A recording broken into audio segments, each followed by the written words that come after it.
memang pada saat ini dunia peternakan kita pada saat ini di Indonesia khususnya memang sedang tidak baik-baik saja, nggih.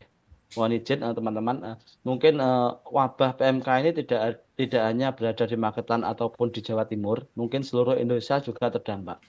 Nah, dengan adanya wabah PMK ini, wabah ini menjadi salah satu momok bagi peternak. Eh, dengan adanya kematian ternak ataupun penurunan reproduksi, status reproduksi ternak, akhirnya menjadi peternak itu trauma akan dia memelihara ternak ataupun eh, memelihara ternak lagi ataupun memelihara ternak yang sudah terjangkit PMK dan kemudian sembuh. Nah, dengan adanya fakta di lapangan seperti itu, kita berupaya untuk memaksimalkan bagaimana mengoptimalisasikan sapi-sapi yang kemarin terkena PMK yang sulit bunting, bagaimanakah caranya agar kembali bunting dengan menurunkan tingkat SPC dari petugas maupun meningkatkan status reproduksi dari sapi tersebut. Makanya kali ini kita mengadakan ngaji ternak terkait program reproduksi ternak sapi dan pengaruh heat stress terhadap reproduksi sapi. Dan menginjak acara selanjutnya, yakni pemaparan materi dari Dr. Hewan Sugeng Widodo. Sebelum pemaparan materi, akan saya bacakan terkait kurikulum vitae beliau atau CV beliau. Mohon izin Dr. Sugeng untuk membacakan. Silakan Mas. Oke. Untuk nama lengkap Dr. Hewan Sugeng Widodo MM, tempat tanggal lahir Nganjuk 17 Maret 1978. Untuk alamat saat ini, eh, Perum Pondok Wisata Estate Blok H nomor 2 Jalan Raya Abdurrahman Saleh, Pakis, Kabupaten Malang. Untuk pendidikan formal, untuk SMA di SMA 1 Nganjuk, untuk eh, kedokteran hewan Universitas Airlangga, lulus tahun 2005. Untuk S2 Universitas Merdeka Malang, lulus tahun 2011. Nah, ini yang menarik untuk pengalaman kerja. Beliau tenaga medis veteriner KUD Sembada Puspo Pasuruan tahun 2003 sampai 2005. Kemudian manajer divisi agribisnis KAN Jabung Malang tahun 2005 sampai 2012. Kemudian konsultan usaha peternakan tahun 2012 sampai dengan sekarang. Kemudian yang keempat, Field Support CV dari Pro Indonesia tahun 2021 sampai dengan sekarang. Kemudian Komda Jatim IDHSI tahun 2022 sampai dengan sekarang. Yang keenam, Direktur Operasional Milkindo Dairy Kepanjen tahun 2023. Untuk yang ketujuh, Dairy Export Bina Swadaya Konsultan Budidaya Sapi Perah Organik di Nongkot Jajar Pasuruan tahun 2023. Untuk yang terakhir, Field Support PT Mosa Genetika Farmindo tahun 2023. Ini yang sekarang bermitra dengan kita untuk webinar, ya, Pak Sugeng. Oke. Jadi, setelah saya bacakan CV, monggo habis ini kita akan mendengarkan pemaparan dari Dr. Hewan Sugeng. Kemudian untuk tanya jawab dilaksanakan setelah pemaparan beliau.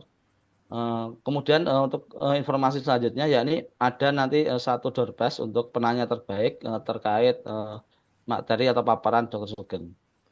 Ya, untuk acara selanjutnya yakni pemaparan materi terkait eh, tantangan optimalisasi inseminasi buatan pada sapi perah pasca PMK dan pengaruh heat stress. Oke. Monggo untuk Dr. Sugeng Widodo untuk dari PT Musa, waktu dan tempat saya persilakan. Terima kasih Mas Alfian. Mohon saya dibantu untuk share PowerPoint-nya Mas Alfian ya. Siap, siap Pak. Oke. Bismillah. Assalamualaikum warahmatullahi wabarakatuh.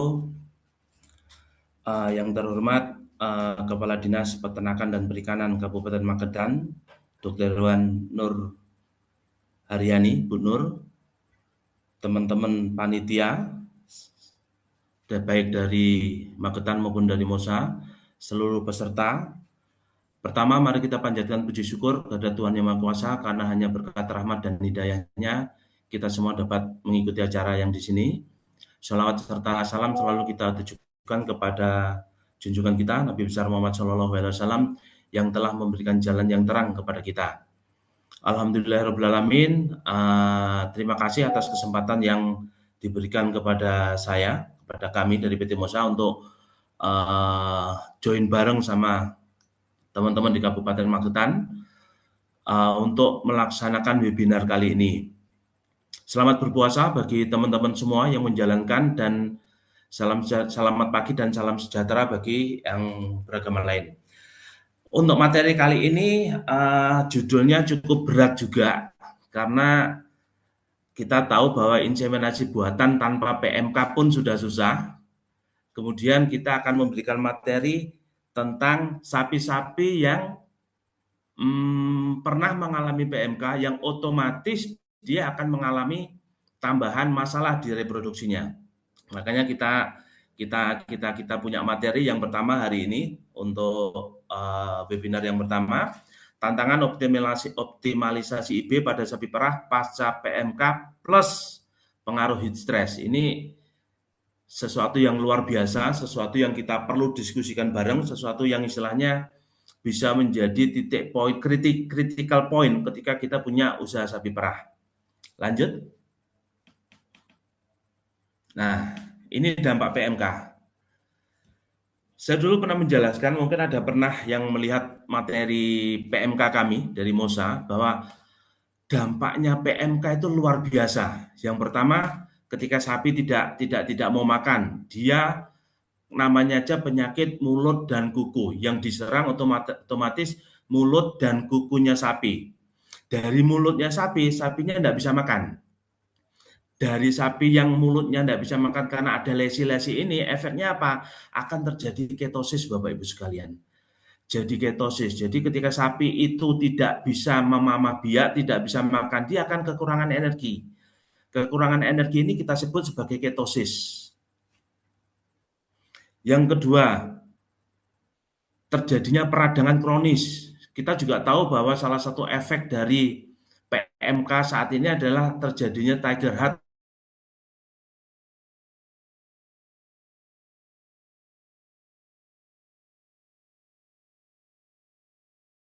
Bukan, sudah kita alami. Sapi perah yang terkena PMK, dia sudah membaik, nafsu makannya sudah meningkat, tapi tiba-tiba mati. Setelah kita evaluasi ternyata terdapat akumulasi virus yang cukup banyak yang ada di jantung. Otomatis ketika sapinya terkena PMK, dia pasti akan ada kepincangan di situ. Di samping itu juga ada infeksi sekunder yang ternyata setelah kita melakukan penelitian itu juga terjadi di sapi-sapi yang terkena PMK. Efek selanjutnya asidosis, Bapak Ibu sekalian. Asidosis itu kadar asam yang terlalu tinggi yang di dalam darah yang menyebabkan ada masalah di rumennya. Kenapa itu terjadi? Karena sapinya tidak mau makan. Itu yang pertama. Dia tidak bisa memamah biak. Ketika sapi itu memamah biak, dia akan mengeluarkan saliva. Saliva itu air liur. Air liur ini penting banget bagi rumen untuk menetralkan pH yang ada di rumen. Kalau sapi terkena PMK, dia air liurnya keluar. Ketika dia air liurnya keluar, rumennya jadi pH-nya rendah. Ketika dia pH-nya menjadi rendah, dia akan mengalami asidosis, apa yang kita sebut sebagai asidosis. Ketika dia mengalami asidosis, semua bakteri yang ada di dalam rumen itu akan mati. Kita tahu semua bahwa segala sesuatu yang masuk ke dalam tubuh sapi, baik itu hijauan, baik itu konsentrat, dan lain sebagainya, akan diproses oleh mikroba atau bakteri yang ada di dalam rumen. Ketika sapi ini terkena PMK, kemudian dia mengalami asidosis, sudah tidak mau makan, energi sedikit yang masuk ke dalam rumen tidak bisa dicerna, efeknya luar biasa Bapak Ibu sekalian. Terus selanjutnya dampak PMK adanya mastitis. Kenapa? Efek samping dari asidosis ini adalah mastitis Bapak Ibu sekalian. Asidosis itu kadar asam yang terlalu tinggi di dalam darah, di mana dia kayak mengandung kerak. Jadi oleh jantung, asam ini akan dipompa ke seluruh tubuh sapi di mana dia paling banyak bergerak. Sapi paling banyak bergerak kalau sapi perah itu adalah di ambing, Bapak Ibu sekalian. Jadi darahnya dipompa di sana. Ketika darah ini mengandung kerak atau asam, dia akan berhenti di ambing dan akhirnya bisa menyebabkan mastitis. Jadi ketika sapi itu terkena PMK, hal-hal seperti ini harus kita selesaikan. Dampaknya PMK, kalau sapinya ketosis, dia kurang energi, kita harus kasih energi. Energinya apa? Banyak Bapak Ibu sekalian. Ada gula garam, kalau kasih gula harus dikasih garam. Karena kalau dikasih garam, dikasih gula saja dia akan diare. Ada yang dalam bentuk infus, ada yang dalam bentuk cairan yang diminumkan, propylene glycol, dan sebagainya. Ketika ada peradangan kronis, otomatis kita juga harus menyelesaikan ini dengan obat-obatan injeksi untuk teman-teman para medis dan dokter hewan. Ketika ada kepincangan di kukunya, karena dia PMK, otomatis kita cek kukunya, kita koreksi kukunya, kita selesaikan permasalahan yang ada di kuku. Kalau diperlukan, kita lakukan potong kuku. Setelah ada masalah di situ, kita lakukan perban dan pengobatan-pengobatan yang biasa dilakukan oleh teman-teman para medis maupun dokter hewan. Ada infeksi sekunder juga harus kita selesaikan. Asidosis, Bapak Ibu sekalian. Ketika sapinya tidak mau makan,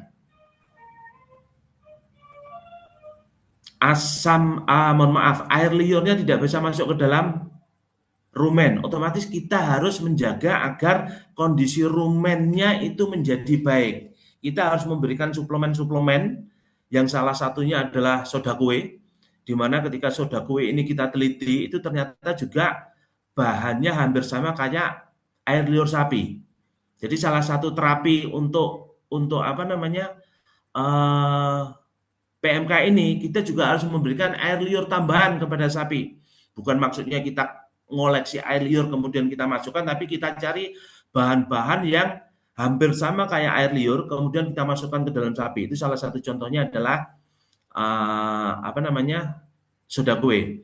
Kemudian mastitis kronis, ya otomatis kalau sudah terjadi mastitis, kita juga harus menyelesaikan masalah ini. Saya ulangi lagi, yang pertama, ketosis liver, kita kasih energi, kita kasih energi ke sapi, tapi segala sesuatu yang masuk ke dalam tubuh sapi juga akan diproses oleh yang namanya liver, namanya hati. Otomatis kita juga harus memberikan injeksi yang mensupport kerja liver agar bisa lebih baik, dan kita juga harus memberikan herbal atau jamu-jamuan atau suplemen yang intinya membuat kerja dari liver itu jadi lebih baik. Next.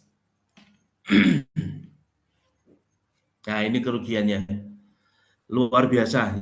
Yang pasti PMK itu kalau tidak ditangani dia akan mati karena tingkat kematiannya sangat tinggi. Kemudian ada pincang, ada mastitis, infeksi ikutan. Infeksi ikutannya apa? Ketika dia kakinya luka, dia tidur, terlalu banyak tidur, tidak dilakukan proses bolak-balik, bakteri masuk. Mungkin Bapak Ibu sekalian pernah mengetahui ketika dia sudah kena PMK, ternyata sepanjang kakinya dia membengkak. Itu adalah infeksi sekunder dari PMK. Bakteri masuk ke situ yang akhirnya menyebabkan kakinya itu bengkak dari bawah sampai ke atas. Itu infeksi sekunder. Produksi susu pasti turun, telat bunting pasti, terjadi abortus banyak sekali, sapi produktifnya berkurang, otomatis Pak, karena sapinya yang biasanya cepat bunting, jadi tidak bunting dan pada akhirnya akan akhir kalau tidak memungkinkan untuk diselamatkan, berat badannya turun dan ini butuh waktu. Dan biaya-biaya yang muncul di situ luar biasa. Banyak yang menyampaikan, ini guyon saya ketika saya berdiskusi dengan teman-teman di KUD, PMK itu tidak zoonosis, tapi zoonosisnya ke pemilik sapi sama ke ketua KUD. Kenapa? Produksi susu turun. Ketika produksi susu turun, baik di KUD maupun di peternak, otomatis biaya operasionalnya tinggi. Ketika biaya operasional tinggi, ya ini bikin pusing. Zoonosisnya ini di sini. Aslinya memang tidak zoonosis, cuma saya guyonnya kalau ke teman-teman yang pengusaha susu, KUD, zoonosis karena apa? Ya biayanya tinggi ini tadi. Nah, kerugian PMK kita harus ngomong masalah vaksin untuk pencegahan. Sekali lagi vaksin tidak untuk mengobati tapi pencegahan. Akhirnya biaya kontrol. Biaya kontrol itu apa? Desinfeksi Bapak Ibu sekalian. Satu-satunya cara untuk mengontrol agar PMK ini tidak meluas harus pakai desinfeksi. Desinfektannya harus benar, yang harus sesuai untuk PMK. Sekedar info, desinfeksi yang untuk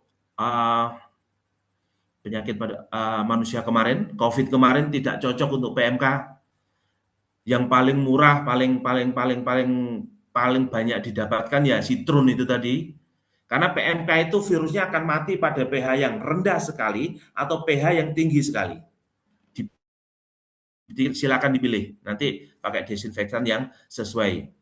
Biaya tes diagnosa untuk mengetahui titernya, penurunan kualitas sapi yang tersisa. Nanti kan kita bahas sapi-sapi yang sudah terkena PMK, saya menyebutnya belum sembuh dari PMK tapi membaik. Karena apa? Kita harus recover dulu. Kita harus membantu sapinya agar dia recovery dulu. Kita harus membantu sapinya kondisinya membaik dulu.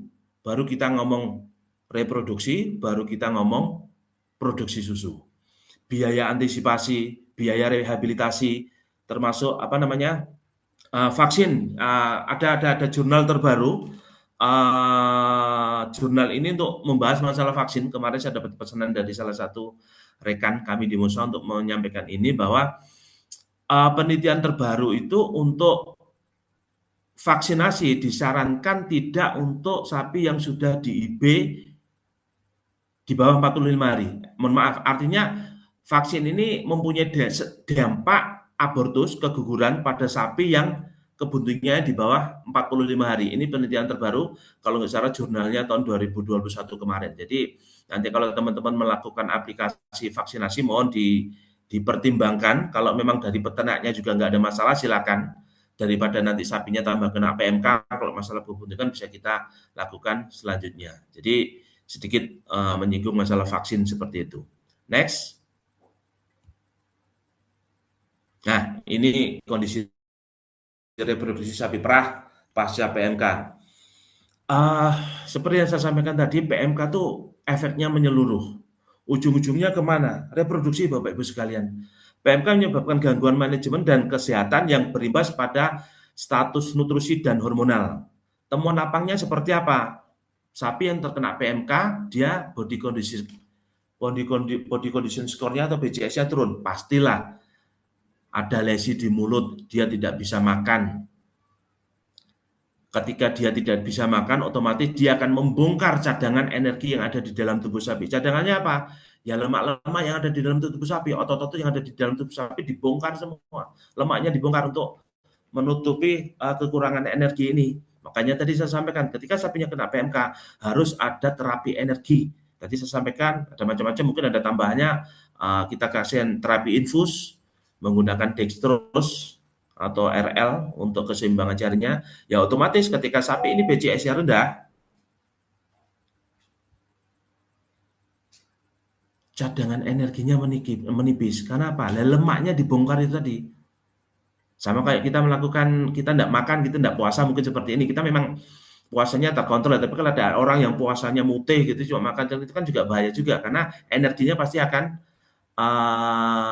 terkurang. Atau kalau ada beberapa orang, saya baca di internet sama di beberapa hal, di beberapa media, puasa ini kita jadikan untuk salah satu cara kita untuk diet, karena salah satu cara untuk mengurangi berat badan kita. Itu yang terjadi di PMK ketika sapi tidak mau makan, pasti. Jadi untuk melakukan recover, otomatis kita harus kasih energi, apapun itu. Kalau gula harus dikasih garam. Gula seperti apa? Gula putih, gula merah, gula hijau. Gula hijau itu sirup marjan, kalau mau dikasihkan. Mahal memang, tapi kan dia juga gula. Harus ditambah dengan garam. Kenapa? Kalau tidak ditambah dengan garam, dia pasti akan mengalami diare. Nah, temuan yang di lapangan selanjutnya, gangguan metabolik dan hormonal. Terjadi negatif energi balance, ketonemia, hormon LH dan FSH yang tidak ideal.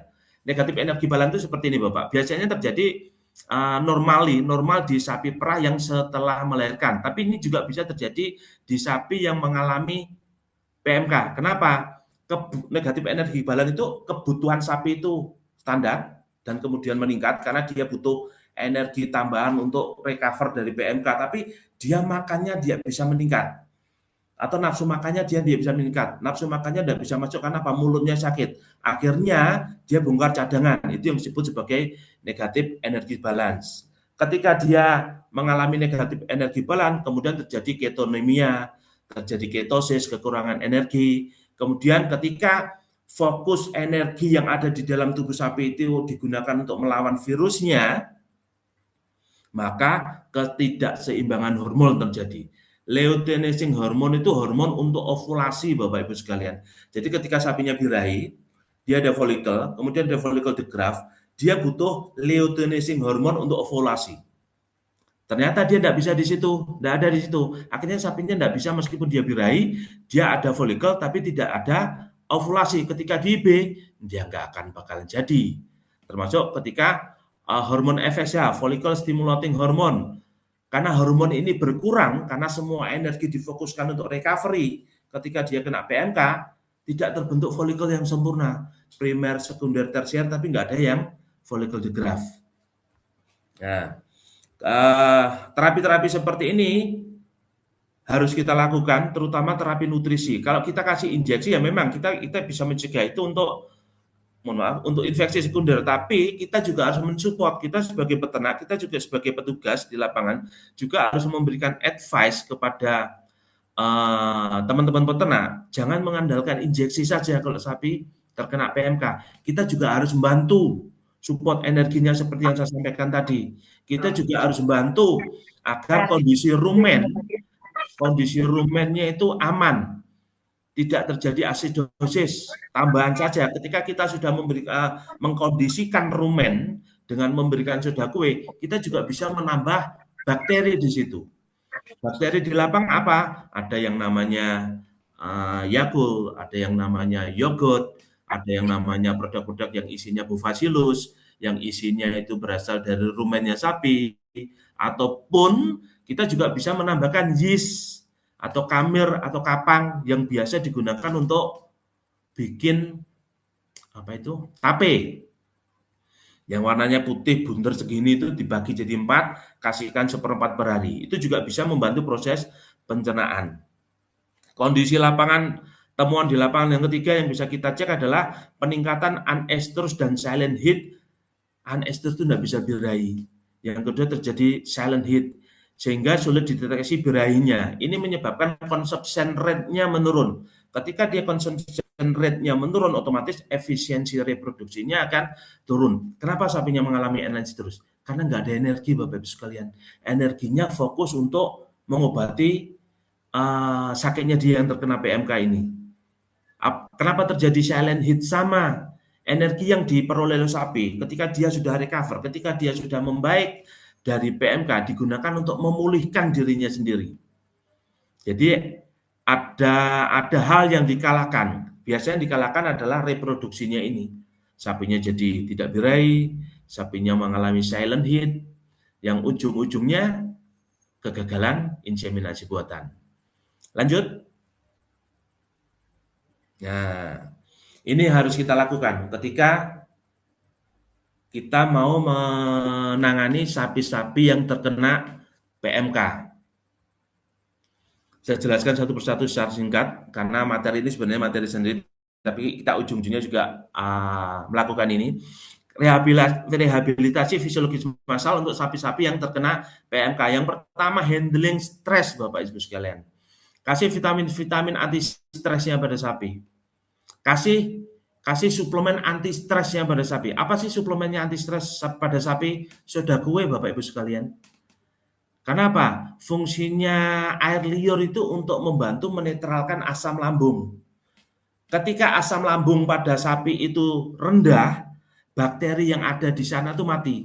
Ketika sapi itu mengalami stres karena sakit PMK, bakterinya mati. Beda kayak manusia, Bapak Ibu sekalian. Ketika manusia itu stres, bisa nafsu makannya meningkat, bisa nafsu makannya menurun. Tapi ketika sapi stres, itu efeknya satu, bakterinya mati. Padahal kita tahu bahwa fungsi bakteri itu sangat penting. Tadi saya sampaikan, semua nutrisi yang masuk ke dalam tubuh sapi akan diproses oleh bakteri yang ada di rumen. Jadi ketika sapinya stres, bakterinya mati, kita kasih apapun nggak akan bisa dicerna oleh sapi. Ini terapi ke semua sapi sakit, terutama ke PMK ini. Jadi handling stresnya, tujuannya apa? Agar bakterinya bisa meningkat. Kalau perlu kita tambah bakterinya seperti yang saya sampaikan tadi. Kemudian manajemen mikrobarumen. Setelah stresnya kita selesaikan, tugas kedua kita adalah nambah bakteri seperti yang saya sampaikan. Bisa bakteri, bisa ragi, dan lain sebagainya. Kemudian menaikkan level energi. Caranya seperti apa? Suplemen-suplemen injeksi yang intinya menambah agar energi yang masuk ke dalam tubuh sapi itu meningkat. Gula garam, infus, propylene glycol dan sebagainya itu untuk menambah level energi. Karena apa? Sapinya ketika dia sudah mulai recover dari PMK dia mau makan, tapi dia butuh untuk tambahan energi agar tubuhnya segera membaik. Kemudian kita lakukan efisiensi mineral. Kita juga harus mengerti mineral yang baik seperti apa. Mineral-mineral yang bisa mempercepat pertumbuhan kuku. Maaf. Mineral-mineral yang mempercepat proses penyembuhan luka pada kulit. Mineral-mineral yang mempercepat agar lesi-lesi yang ada di dalam mulut sapi juga bisa segera sembuh. Perhatikan kalau bisa cari mineral organik. Karena apa? Mineral organik itu lebih banyak dicerna oleh sapi daripada mineral anorganik. Mineral itu pada dasarnya adalah batu, Bapak Ibu sekalian. Dia dibutuhkan oleh sapi dalam jumlah tertentu. Tapi ketika dia dalam bentuk batu itu dikasihkan ke sapi, dia hanya bisa dicerna 30 sekian persen. Tapi ketika dia mineral organik itu pada dasarnya adalah tetap sama-sama batu, tapi dia dilakukan penambahan teknologi, penambahan sesuatu yang akhirnya ketika masuk ke dalam tubuh sapi, si sapinya akan mengenali bahwa ini adalah temannya. Kalau yang kita masukkan adalah batu, si sapi akan mengenal, akan recognize, akan mengenali kalau batu kok dimasukkan ke dalam tubuh saya. Jadi yang dicerna cuma sedikit. Tapi kalau dia dalam bentuk organik, penambahan asam amino mungkin dan sebagainya, si sapi akan mengenali itu adalah temannya.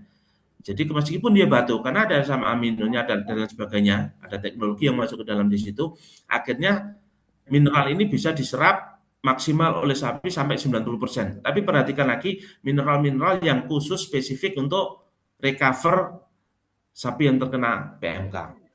Yang kelima adalah rekondisi fungsi liver. Ini sedikit ilmu bagi teman-teman para medis sama dokter hewan. Mungkin teman-teman juga sudah tahu, sudah sering membaca ini ketika kuliah. Jadi semua hal, semua proses ketika sapi itu makan, kemudian dilakukan proses pencernaan, dilakukan proses penyerapan kalsium, itu semua yang melakukan adalah hati, liver. Jadi ketika sapi itu terkena PMK, fungsi livernya harus kita tingkatkan. Fungsi liver itu ada banyak sebenarnya. Cuma ada 3 hal penting yang perlu kita ketahui untuk fungsi liver. Yang pertama adalah untuk detoksifikasi racun. Yang kedua adalah metabolisme energi. Yang ketiga adalah metabolisme kalsium. Bayangkan 3 hal ini ketika fungsi hatinya terganggu. Kalau sampai fungsinya hatinya terganggu, metabolisme energinya jadi bermasalah, sapinya ambruk. Kalau detoksifikasinya terganggu, sapi ini gampang sakit karena banyak racun yang mengumpul di tubuhnya sapi. Kalau metabolisme kalsiumnya itu terganggu, kita tahu bahwa kalsium adalah salah satu hal agar sapi ini bisa berdiri. Kalau sampai itu terganggu, sapinya pasti akan ambruk. Rekondisi fungsi liver salah satunya kasih vitamin A, D, E, biarkan dia berjemur kalau vitamin D-nya lebih alami, kemudian dikasih suplemen-suplemen yang kayak di manusia itu kayak ginkgo biloba gitu, yang memperbaiki fungsi hati. Cari nanti suplemen-suplemen yang istilahnya untuk meningkatkan fungsi liver. Next. Ini kita ngomong IB sekarang. Setelah kita ngomong PMK, kita ngomong gimana sih IB-nya di sapi-sapi yang setelah PMK itu. Karena kita juga harus mengetahui dari awal ketika sapi-sapi itu sudah terkena PMK, step by step-nya apa yang harus kita lakukan. Yang pertama adalah pantau indikator kunci untuk mendeteksi kegagalan reproduksi secara dini. Conception rate-nya rendah, itu yang terjadi. Conception rate itu persentase kebuntingan per IB di bawah target operasional, harusnya 2 kali jadi, lebih dari 3 kali baru terjadi. Kemudian terjadi repeat breeding, sapi lebih dari 3 kali IB baru jadi. Ini temuan-temuan di lapangan. Days open-nya memanjang. Days open itu apa? Hari di mana sapi ini melahirkan kemudian bunting kembali. Ini biasanya kalau harusnya sebelum 90 hari dia harus sudah bunting, tapi ternyata days open-nya jadi panjang. Otomatis ketika days open-nya jadi panjang, calving intervalnya jadi panjang juga. Khusus di sapi perah, Bapak Ibu sekalian, 100 hari pertama, maksimum 120 hari pertama setelah sapi itu melahirkan, itu adalah cara mencari uangnya di dunia sapi perah. Kenapa? Karena di 100 hari pertama atau maksimal 120 hari pertama, 50% produksi susu dalam satu kali masa laktasi ada di situ. 200 sampai 300 hari setelah melahirkan itu 30%, 200 hari ke atas itu 20%. Jadi cari duitnya itu 100 hari pertama setelah melahirkan. Jadi makanya calving intervalnya perlu kita perbaiki. Kita harus punya nutrisi yang cukup agar sapi-sapi ini setelah melahirkan jadi produksinya maksimal. Next. Nah, ini IB bukan hanya soal teknik inseminasi, Bapak Ibu sekalian. Keberhasilan inseminasi dipengaruhi oleh faktor-faktor interdisipliner yang diperlukan. Ada faktor induknya, sapinya, kondisi fisiologisnya, dia birainya seperti apa, dia kemarin melahirkannya seperti apa, kemudian ada kita cek BCS-nya itu tadi, body condition score-nya, kemudian juga ngecek penyakit subklinisnya ada apa tidak. Karena ketika kita ngibe ke sapi yang masih ada infeksi di uterusnya, ya jangan berharap kita akan ada kebuntingan di situ. Faktor-faktornya banyak. Yang pertama kita bahas adalah faktor induknya tadi. Kondisi fisiologisnya seperti apa? Dia sehat atau tidak? Ada infeksi nggak di kandungannya? Dia birahinya normal apa tidak? Body condition score-nya bagus apa tidak? Kalau sapinya body condition score-nya itu jelek, kemungkinan besar kalau birahi di B ya kesempatan jadinya akan berkurang, jauh lebih rendah daripada ketika BCS-nya tinggi. Kenapa? Yaitu tadi, energinya kurang. Kemudian kita lihat faktor lingkungan, heat stress, kebersihan kandang, ventilasi. Kita di iklim tropis, Bapak Ibu sekalian, kita pelihara sapi perah itu sapi dari luar negeri, di mana dia butuh suhu ideal untuk sapi perah itu kisaran 24-25 derajat Celcius, dan kelembapannya sekitar 40-50%. Dan itu di Indonesia tidak ada.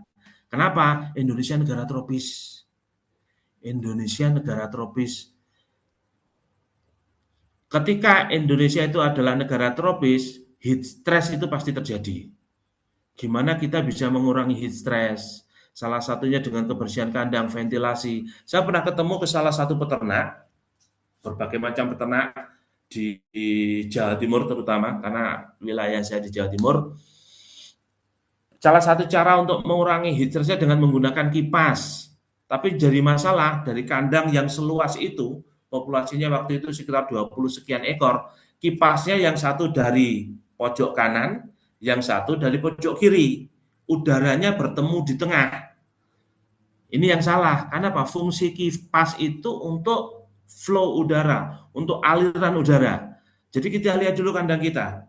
Ketika kita sudah melihat kandang kita, kemudian aliran udaranya kemana? Kipasnya kita bantu agar aliran udaranya ini terbantu.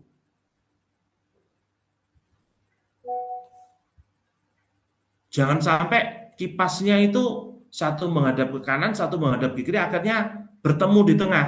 Lah fungsi flow-nya, fungsi aliran udaranya kan tidak bisa ini jalan. Jadi penempatan kipas juga harus benar, termasuk ventilasi. Saya pernah ke satu peternak, di salah satu peternak binaan Mosa juga di Pasuruan waktu itu. Saya saat datang bersama teman-teman para medis yang ada di sana. Waktu itu kalau nggak salah sapinya itu ada 12 ekor yang laktasi, produksinya nggak sampai 100. Saya masuk ke kandang itu sudah nafas saya sesak. Karena apa? Kandangnya benar-benar tertutup, kipasnya bertemu di tengah, dan produktivitasnya rendah, nggak sampai 10 waktu itu. Saya kasih saran agar kipasnya dipindah, diskusi sama teman-teman di para medis yang ada di sana. Kemudian kita lihat aliran udaranya dari mana ini, dari kiri ke kanan, atau dari kanan ke kiri, atau sebaliknya dan sebagainya. Kemudian kita cek, kemudian kita lakukan pembongkaran.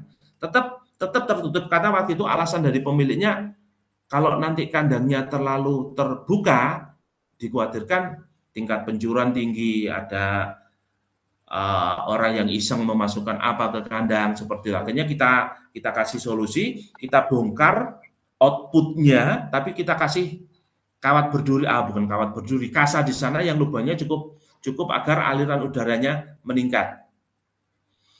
Kemudian dilakukan pembongkaran, nggak sampai 1 bulan kemudian saya datang lagi ke sana tanpa melakukan perubahan nutrisi, cuma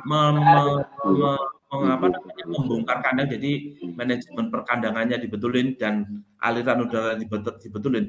Produksi susunya meningkat antara ada yang 1 sampai 2 liter. Jadi faktor heat stress ini benar-benar harus diperhatikan. Yang ketiga adalah faktor manajemen nutrisi. Yang kedua adalah nutrisi. Nutrisinya harus seimbang Bapak Ibu sekalian untuk sapi perah. Beda dengan sapi potong. Antara sapi perah dengan sapi potong. Seperti yang saya sampaikan tadi, kalau sapi perah itu cari duitnya 100 hari pertama. Setelah sapi ini melahirkan, ini yang harus kita genjot. Genjotnya seperti apa? Jangan protein Bapak Ibu sekalian untuk sapi perah, tapi energi. Kenapa? Ketika kita cek susunya, ketika kita cek susu itu, kita masukkan ke lab, kemudian kita hasilnya, biasanya proteinnya antara 2,9 sampai 3, sekian. Tapi lemaknya itu bisa sampai 3,8 minimal sampai 4, sekian atau hampir 5. Jadi yang masuk ke dalam tubuh sapi otomatis harus energinya dulu, jangan protein. Nanti kalau yang kita proteinnya, berbagai macam permasalahan metabolis nanti akan muncul.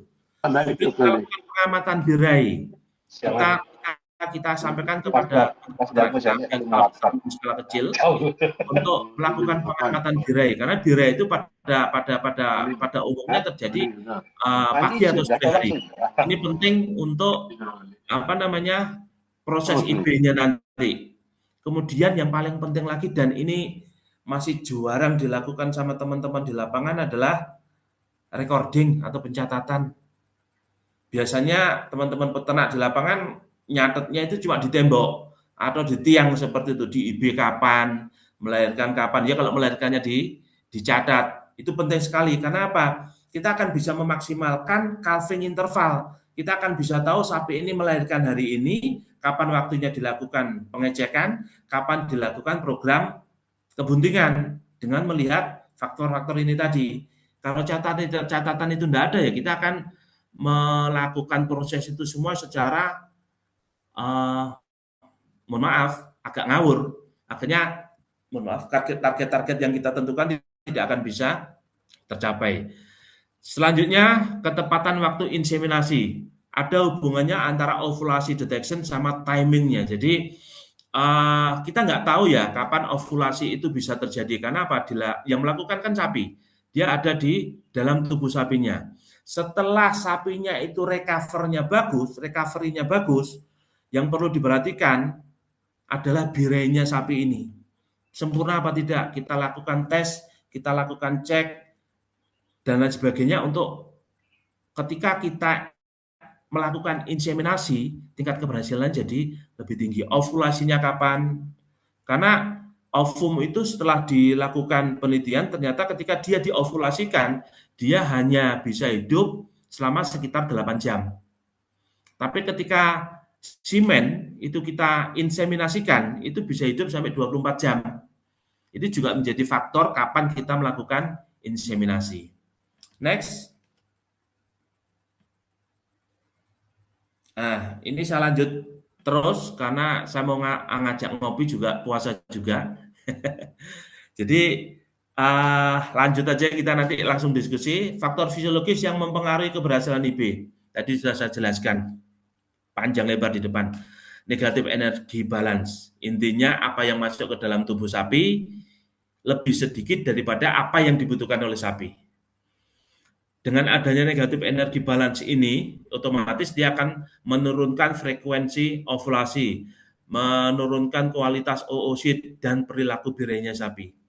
Karena dia kekurangan energi, ovulasinya bisa terganggu, kualitas oosisnya jadi jelek. Birahi yang biasanya itu kalau orang Jawa ngomong abang abu anget, 3A itu tidak terjadi silent heat seperti itu. Jadi tanda-tanda sekunder birahinya tidak terjadi. Kemudian terjadi subclinical ketosis. Ini juga mengganggu keberhasilan IB. Kenapa? Ketika dia terjadi ketosis, sama juga, dia juga kekurangan energi. Fungsi ovariumnya akan terganggu. Otomatis ketika fungsi ovarium ini terganggu, ovumnya juga nggak akan bisa maksimal, yang otomatis consumption rate-nya juga akan terganggu. Endometritis subklinis, peradangan uterus juga mengurangi implantasi embrio. Saya sering menyampaikan ke teman-teman peternak, kenapa faktor terbesar dari endometritis ini adalah faktor kelahiran yang salah, Bapak Ibu sekalian. Secara normal, sapi itu bisa melahirkan sendiri. Tapi kadangkala kita merasa kasihan sama sapinya, kita membantu sapinya ketika belum waktunya dibantu. Ada 3 parameter ketika sapi itu melahirkan dan kita langsung boleh membantu. Yang pertama, induknya tidak merejan. Itu langsung kita bantu. Yang kedua, pedetnya nggak benar. Pedetnya nggak benar itu maksudnya kakinya nekuk, keluar belakang dulu, kakinya dua-duanya nekuk, atau downward atau vertex, kepalanya menunduk, kepalanya mendangak ke atas, itu segera kita bantu. Yang ketiga adalah waktu, Bapak Ibu sekalian. Kalau sapinya itu sapi darah, butuh waktu sekitar 3 jam agar sapi ini bisa melahirkan secara normal. Kalau dia induk butuh waktu 2 jam. Selama 3 parameter itu tadi masih berjalan, ya kita usahakan agar sapinya melahirkan secara normal. Kenapa? Karena ketika kita proses membantu itu, kita kan nggak tahu ya, karena sapi itu, mohon maaf, sapi itu punya serviks yang mungkin besarnya sejempol saya ini ketika dia tidak bunting. Ketika dia birahi, gan kita masuk ke serviks ini, yang besarnya cuma sejempol ini, lubangnya kecil banget. Ketika dia melahirkan, lubang serviks ini akan membesar, Bapak Ibu sekalian. Sebesar apa? Sebesar ukuran pedetnya. Dan ini adalah gerakan refleks, yang bisa ngatur adalah si sapi.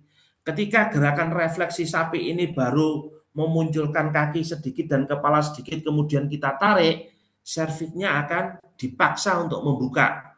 Sesuatu hal yang dipaksa itu kan tidak bagus. Akhirnya si serviks ini akan sobek. Ketika dia sobek akan terjadi pendarahan yang lebih banyak daripada pendarahan yang normal. Efeknya apa? Sapinya mengalami endometritis. Sapinya sudah involusi uterinnya sudah selesai 40 40 hari sampai 50 hari, 45 rata-rata, tapi ternyata di dalam uterusnya masih ada infeksi. Jadi hal-hal seperti ini harus diperhatikan. Makanya ada SOP yang namanya SOP fresh check. 40 sampai 50 hari setelah melahirkan, kita harus melakukan cek ke sapi-sapi kita.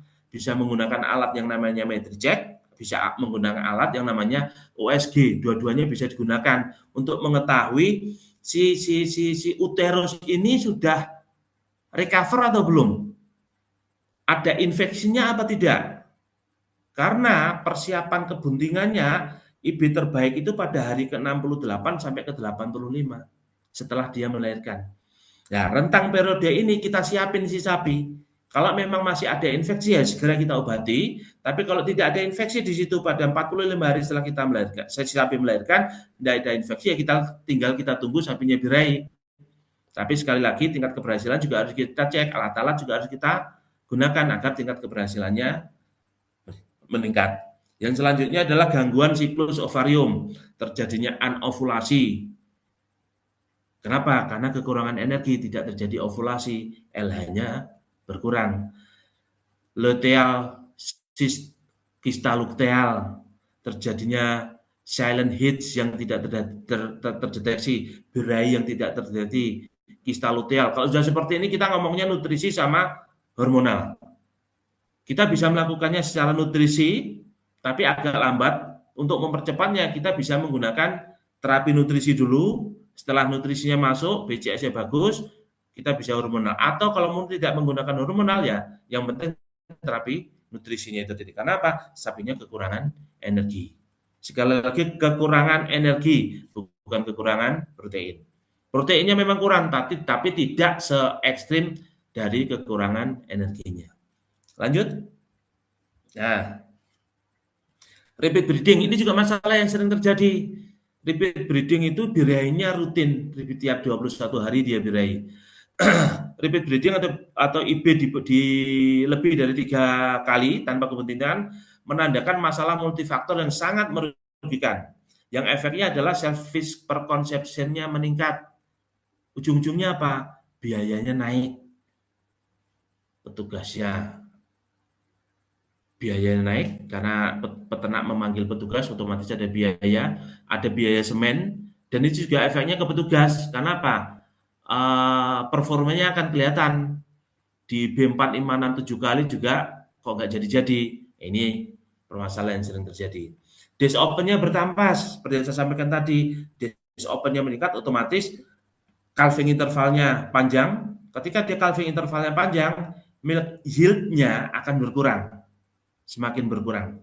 Dan ujung-ujungnya ketika kita ngomong kualitas, sapi yang birainya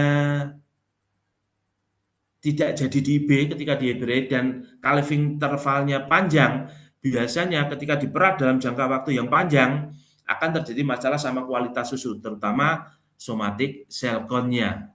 Reruntuhan sel ambingnya tinggi. Ini tidak dikendaki oleh IPS. Biaya produksi meningkat, otomatis karena dia nggak bunting-bunting untuk yang harusnya punya pedet 1 tahun sekali akhirnya jadi 1,5 tahun atau 2 tahun yang akhirnya biaya produksinya meningkat. Nah, stress management meningkat dan moral timnya jadi kurang bagus. Ini juga jadi masalah. Lanjut.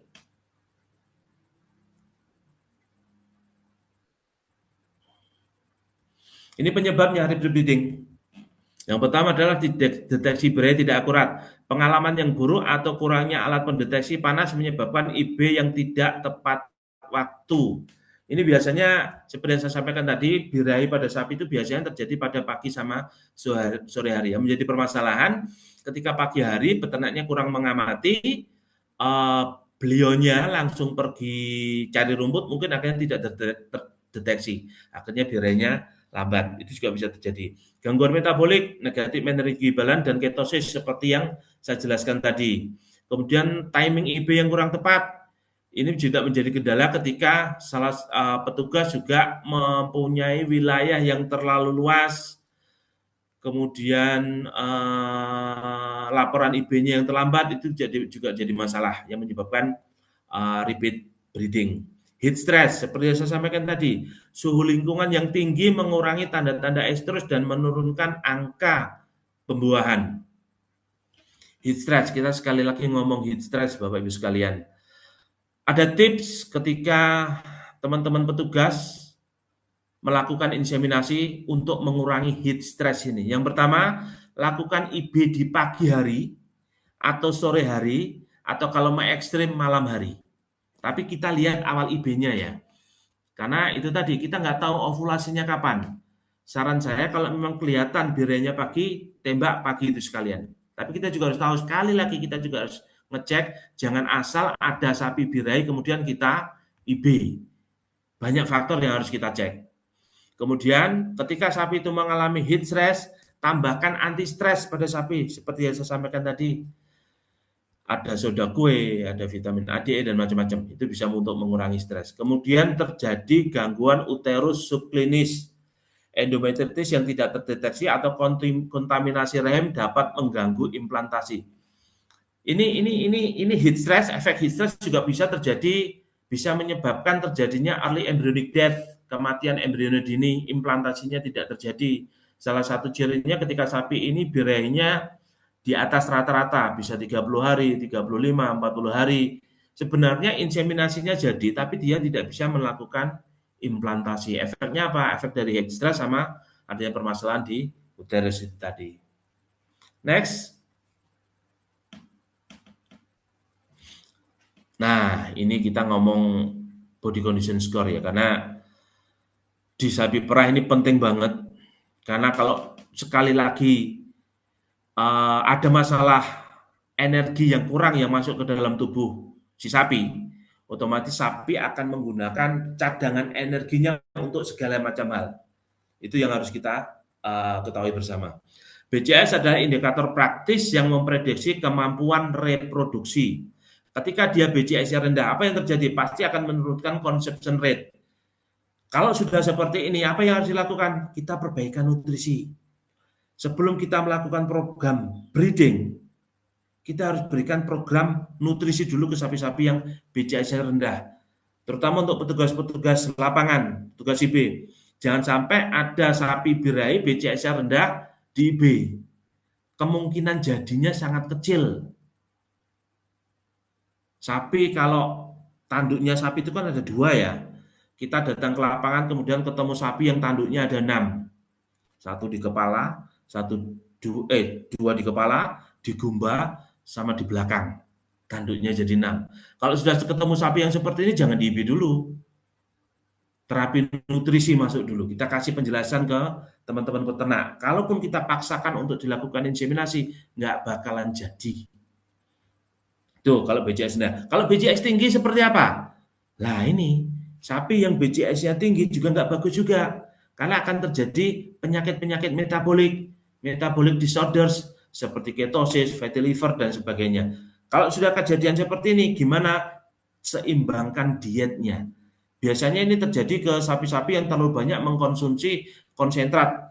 Antara hijauan sama konsentratnya berdasarkan bahan kering, tidak seimbang. Secara nutrisi, kita ngomong bahan kering, harusnya bahan kering dari hijauan itu 60%, bahan kering dari konsentrat itu 40%. Kalau kita menghitung harus seperti itu, 60% dari hijauan, 40% dari konsentrat. Ini untuk sapi perah. Kalau sudah terjadi BCS yang ideal, maka proses IB bisa kita laksanakan. Targetkan BCS optimal sebelum IB untuk meningkatkan peluang kebuntingan. Jadi BCS rendah, BCS tinggi, kita lakukan terapi nutrisi dulu. Yang satu ditambah nutrisi, mohon maaf, yang satunya kalau BCS-nya terlalu tinggi, nutrisinya diseimbangkan dietnya. Kemudian kita lakukan monitoring, rutinkan scoring setiap 2, 3, 4 minggu dan catat tren kelompok perlaktasi itu untuk pen besar, untuk skala yang besar. Jadi harus ada istilahnya apa? Vlog-vlog, ada pen-pen yang menunjukkan sapi-sapi dengan fisiologis yang berbeda. Sapi-sapi yang BCS-nya kurang kita kelompokkan, kita kasih nutrisi yang sesuai untuk meningkatkan BCS. Sapi-sapi yang kalau di kelompok besar itu biasanya terjadi dominasi, di mana sapi itu mendominasi nutrisinya yang masuk ke dia terlalu banyak, akhirnya BCS-nya tinggi. Ini juga harus kita lakukan terapi, kita lakukan monitoring. Kemudian setelah BCS-nya oke, kita BCS-nya sudah sesuai, baru kita lakukan program breeding. Lanjut. Nah, monitoring reproduksi yang sering terlewat. Praktik monitoring yang lengkap meningkatkan diagnosa dan tindakan korektif. Ini yang nyun sewu, selama berpuluh-puluh tahun saya masuk ke dunia sapi perah, jarang dilakukan oleh peternakan tradisional maupun middle farm. Kalau peternakan yang besar, mega farm, ini semua sudah dilakukan. Karena dari recording ini mereka akan tahu apa yang harus dilakukan, apa yang harus dikoreksi. Yang pertama, kita ngomong service per conception. Hitung per kelompok untuk menemukan pola dan sapi yang bermasalah. Ketika kita ada satu farm besar atau middle farm, kita cek masing-masing sapinya, service per conception-nya seperti apa. Atau kalau di peternakan tradisional, kita kedatang ke satu peternak yang peternaknya cuma 2, 3, 4 ekor. Kita ada recording di sana, recording pribadi maupun recording yang ada di tingkat peternak. Kita cocokkan. Sapi ini kemarin melahirkan sekian hari ini, kemudian waktunya IB sekian, IB pertama, kedua, ketiga. Kalau sudah lebih dari 2 kali, 3 kali untuk petugas, kita harus aware, kita harus tahu, kita harus mulai alert, alarmnya kita harus bunyi itu alarm kita. Kita harus segera melakukan sesuatu berdasarkan recording ini untuk service per conception. Kemudian days open-nya ini juga berdasarkan recording. Analisa distribusi days open untuk mengidentifikasi bottleneck reproduksi. Dari recording itu kan kita tahu sapi yang sudah melahirkan mana, sapi yang sudah di beberapa kali, kemudian days open-nya berapa, kita tahu semua. Intinya recording. Dari recording itu juga calving intervalnya kita tahu. Hal ini yang kadang-kadang terlewatkan, terutama di peternakan yang tradisional. Karena 80 sekian persen peternakan sapi perah di Indonesia adalah peternakan tradisional, di mana skala kepemilikannya mungkin di bawah 5 ekor. Recording ini tidak diutamakan. Padahal ini penting banget. Penting bagi peternak, penting bagi petugas, dan apalagi ke sapinya. Jadi kita akan tahu program yang harus kita lakukan ke sapi spesifik ini, meskipun skala kecil. Jangan sampai meskipun skala kecil kita tidak melakukan apa-apa di sana. Kasihan peternaknya, kasihan sapinya, dan otomatis kalau sebagai orang petugas, dokter hewan maupun para medis, kredibilitas kita yang jadi taruhannya. Kemudian setelah kita melakukan semua, kita melakukan inseminasi, jangan lupa kita melakukan evaluasi setelah IB. Lakukan pemeriksaan kebuntingan, catat hasilnya, dan tindak lanjuti pada induk yang berulang kali bunting. Maksudnya berulang kali IB, kita harus punya recordingnya harus jelas semua. Dari situ nanti kita akan tahu sapi ini sudah di IB 1 kali ternyata bunting. Gunakan alat, gunakan teknologi. Karena menggunakan tangan, kalau tenaga-tenaga yang sudah expert, dokter hewan maupun para medis, 1,5 bulan bisa, tapi rentan sekali. Tapi kalau kita menggunakan USG, hari ke-20, di bawah 30 hari sudah bisa kita menggunakan USG untuk kebuntingan. Kemudian langkah selanjutnya, menerapkan KPI, Key Performance Indicator, yang ringkas, melatih staf tentang body condition score dan deteksi estrus, dan memprioritaskan mitigasi stres panas. Dari hal-hal yang saya sampaikan tadi untuk middle farm, di peternakan tradisional pun monggo dilakukan secara sederhana. Kita harus ada KPI-nya. Kita melakukan segala sesuatu itu harus ada indikatornya. Kita melakukan banyak hal, tapi ternyata tidak ada indikatornya. Percuma Bapak Ibu sekalian.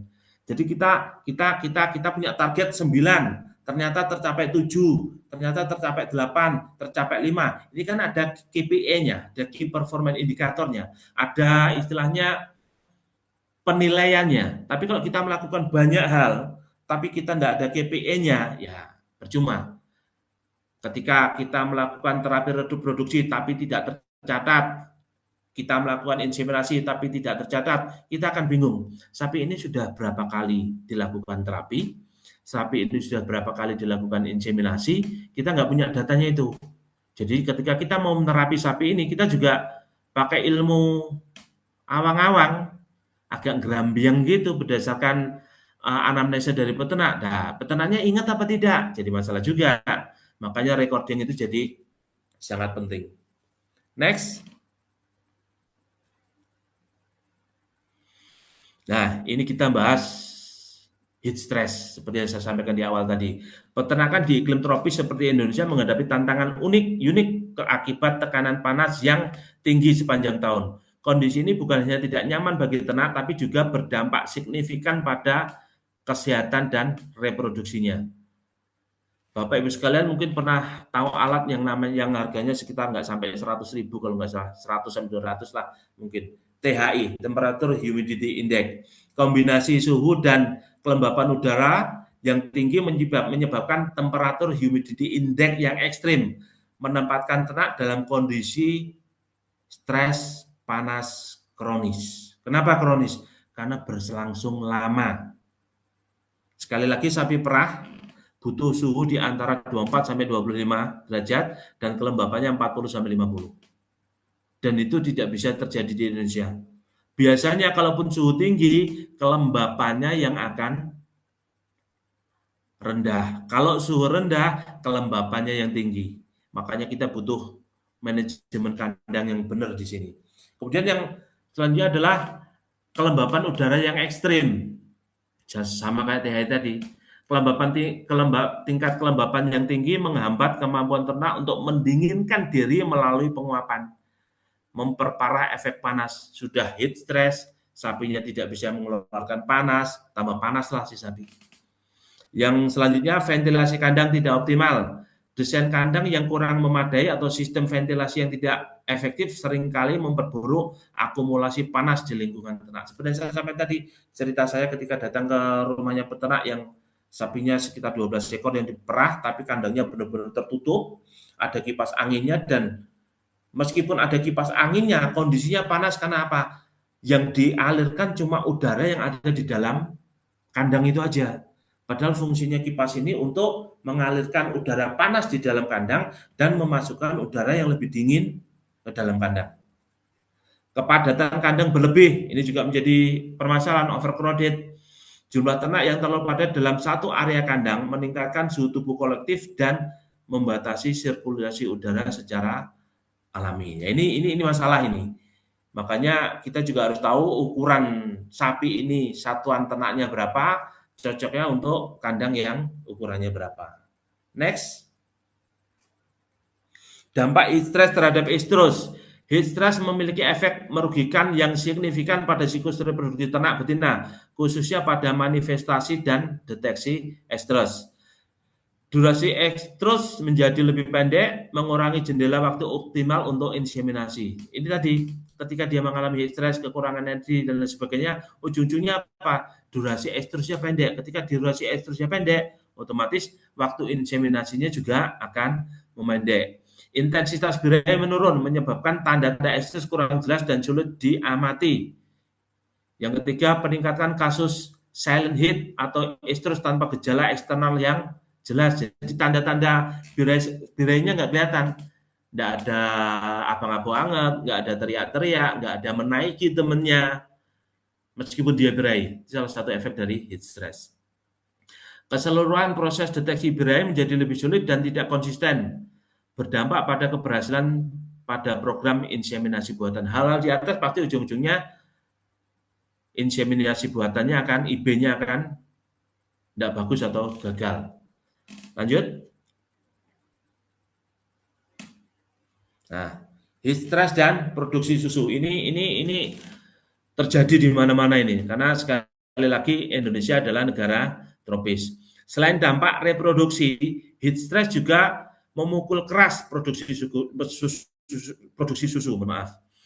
Kenapa? Pasti berkurang. Energi yang seharusnya digunakan untuk menghasilkan susu dialihkan untuk mempertahankan suhu tubuh normal. Jadi energi yang masuk ke dalam tubuh sapi itu kan ada yang digunakan untuk maintenance harian, ada yang digunakan untuk reproduksi, ada yang digunakan untuk produksi susu. Ketika dia heat stress-nya terlalu tinggi, salah satu pasti kalah, salah satunya kalah. Biasanya produksi susunya. Karena apa? Energi yang harusnya digunakan untuk memproduksi susu digunakan untuk termoregulator untuk dirinya agar suhu tubuhnya menjadi nyaman bagi dia. Heat stress menyebabkan penurunan signifikan pada intake pakan karena ternak berusaha mengurangi produksi panas. Ketika dia heat stress, dia kepanasan, sapi akan lebih banyak minum. Ketika dia lebih banyak minum, air liurnya juga nggak akan banyak, energinya juga nggak akan banyak. Salah satu contoh sapi terkena heat stress itu biasanya sapinya, mohon maaf, dia akan nafasnya, kalau orang Jawa tuh ngongsrong atau ngos-ngosan, dia nafasnya seperti ini, seperti itu. Jadi tanda-tanda heat stress. Akibatnya produksi susu turun drastis, ternak mengalihkan energi vital dari produksi susu untuk mendinginkan diri. Itu yang saya ceritakan tadi. Yang seharusnya digunakan untuk memproduksi susu digunakan untuk proses pendinginan. Prioritas energi dialihkan untuk mekanisme termoregulasi. Misalnya untuk pernafasan yang cepat, vasodilatator perifer demi bertahan hidup. Itu tadi energi yang harusnya digunakan untuk produksi susu digunakan untuk menurunkan panas. Caranya gimana? Nafasnya keluar lewat mulut. Dia harus melebarkan pembuluh darah biar peredaran darahnya lancar untuk mendinginkan si sapi ini. Dampaknya adalah reproduksi yang tidak optimal karena energi tidak mencukupi untuk mendukung siklus estrus dan kebuntingan yang sehat.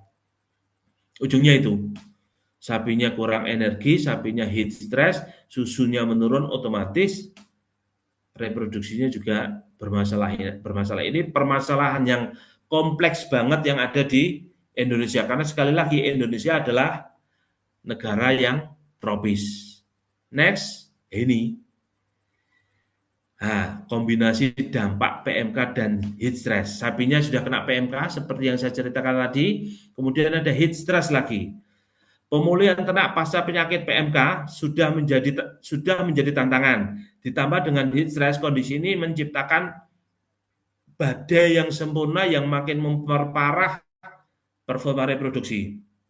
Ini yang terjadi. Pemulihan metabolik belum optimal. Ternak pasca PMK masih dalam fase pemulihan dengan metabolisme tubuh yang belum sempurna normal dan cadangan energi yang terkuras. Ini efeknya dari PMK. Lingkungan yang menekan, heat stress terus memberikan tekanan fisiologis menghambat proses pemulihan dan mempertahankan status stres pada ternak. Akibatnya, fertilitas semakin rentan. Kombinasi kedua faktor ini membuat sistem reproduksi ternak sangat rentan terhadap kegagalan, baik pada tingkat hormonal maupun seluler. Akibatnya, IB-nya kurang efektif. Program inseminasi buatan sangat tidak efektif karena tidak dalam kondisi fisiologis yang prima untuk menerima dan mempertahankan kebuntingan. Jadi ini permasalahan-permasalahan yang harus kita hadapi di lapangan. Jadi kalau kita sudah ada permasalahan seperti ini, berarti yang harus kita selesaikan apa? Ya, fase pemulihannya kita dahulukan. Fase pemulihannya kita dahulukan dari recover di PMK. Saat ini mohon maaf di Jawa Timur lagi banyak kasus PMK, lagi ada kasus LSD. Jadi recovernya PMK ini harus benar-benar dijalankan. Terapinya harus sesuai dengan SOP yang dijalankan, desinfeksinya harus jalan lagi. Kalau berdasarkan laporan, infonya sapi-sapi yang terkena PMK karena sudah pernah tervaksin, jadi recovernya pemulihannya sedikit lebih cepat. Tapi untuk sapi-sapi yang belum sempat tervaksin karena sesuatu dan lain hal, peternak tidak mau atau gimana, masih pedet waktu itu, masih bunting waktu itu juga efeknya juga lumayan parah. Setelah efek dari PMK ini kita selesaikan, sapinya sudah recover, kita masuk ke program breeding. Kita masuk ke program breeding. Salah satunya gimana heat stress ini bisa kita tekan. Gimana proses inseminasinya bisa kita optimalkan. Jadi ketika sapinya tadi birahi, dia sudah recover, semua hormonal aman, follicle digraf aman, LH aman, FSH aman, proses inseminasi insya Allah juga akan aman. Seperti itu. Next. Nah, ini tantangan teknis pelaksanaan IB di lapangan. Keberhasilan inseminasi buatan tidak hanya bergantung pada kondisi ternak, tapi juga pada praktik teknis di lapangan. Banyak faktor yang dapat menghambat efektivitasnya. Yang pertama adalah timing. Ketidaktepatan waktu inseminasi sering terjadi karena kesulitan dalam mendeteksi puncak estrus, mengurangi peluang keberhasilan pembuahan. Ini yang harus diperhatikan sama teman-teman di lapangan. Kemudian deteksi estrus tidak konsisten, observasi estrus yang kurang teliti dan atau pengetahuan yang minim terhadap tentang tanda-tanda estrus dapat menyebabkan banyak kasus birahi terlewatkan. Keterampilan inseminator bervariasi. Perbedaan tingkat keterampilan dan pengalaman antar inseminator dapat mempengaruhi kualitas deposisi semen dan penanganan ternak selama prosedur IB. Nah, saya sedikit membahas masalah keterampilan inseminator ini. Saya masih sering menemui di lapangan, saya nggak tahu di wilayah Magetan dan sekitarnya, tapi ketika di wilayah Malang, Pasuruan, Probolinggo sudah sering saya sampaikan, kalau kita semua sudah oke, kita ngomong semua sudah oke, recover oke, heat stress sudah kita atasi, hormonal juga sudah oke, tinggal pelaksanaannya IB, tinggal pelaksanaan IB. Kalau sudah pelaksanaan IB, berarti kita ngomong hygiene, kita ngomong kebersihan. GAN harus kita sterilkan minimal seminggu sekali. Kemudian ketika kita melakukan proses inseminasi, jangan lupa dikondisikan agar seaseptis mungkin, sesteril mungkin. Caranya seperti apa? Pergunakan tisu, Bapak Ibu sekalian. Sama banyak melihat teman-teman di lapangan ketika sudah melakukan towing, kemudian GAN dimasukkan ke punggung atau ada yang digigit, kemudian tangan sudah masuk ke rektal, pegang serviks, kemudian cara membersihkan vulvanya dengan pakai ekornya si sapi.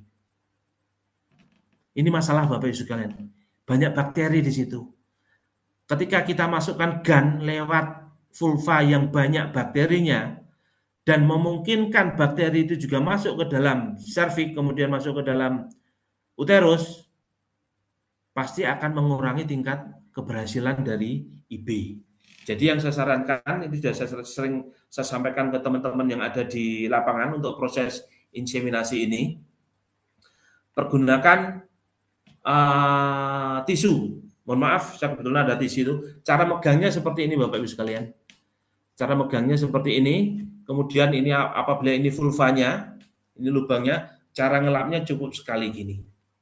Kalau masih kotor, cari satu lagi tisu yang bersih, kemudian kita ulap, sekali ulap seperti ini.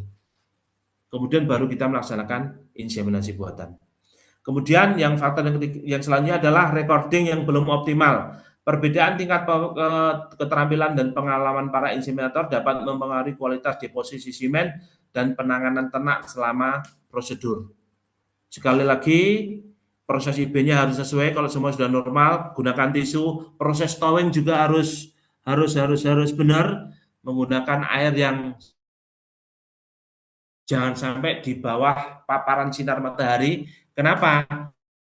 Kalau langsung di bawah paparan sinar matahari akan terjadi proses pecahnya kepala sperma ketika di towing.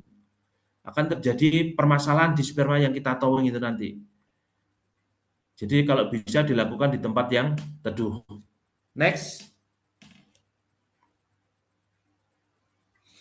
Nah, ini checklist evaluasi sebelum dilaksanakan inseminasi buatan. Agak saya percepat. Sebelum melaksanakan inseminasi buatan, evaluasi komprehensif terhadap kondisi ternak dan lingkungannya sangat krusial untuk memaksimalkan peluang keberhasilan. Kita cek BCS, sudah kita bahas tadi. Kemudian kita usahakan uterusnya sehat dan bebas infeksi, lakukan fresh check, lakukan prosedur kelahiran yang benar, tidak ada gangguan metabolik, indikasi dan atasi potensi gangguan metabolik yang dapat mempengaruhi kesuburan ternak. Terapinya kita sudah sampaikan.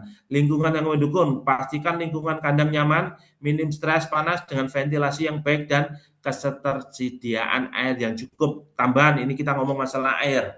Sapi perah ketika dia menghasilkan 1 liter susu, dia butuh air sekitar 4-5 liter. Artinya ketika dia keluar susu 10 liter dalam waktu 1 hari, dia untuk memproduksi susunya saja butuh air plus minus sekitar 50 liter. Itu untuk memproduksi susu. Belum untuk kehidupannya sehari-hari. Belum untuk mengatasi rasa hausnya dia. Jadi sapi perah sehari minumnya harus plus minus sekitar 150 liter per ekor per hari. Dan kalau diberikan, jangan diberikan pagi sore saja. Kalau bisa diberikan setiap saat.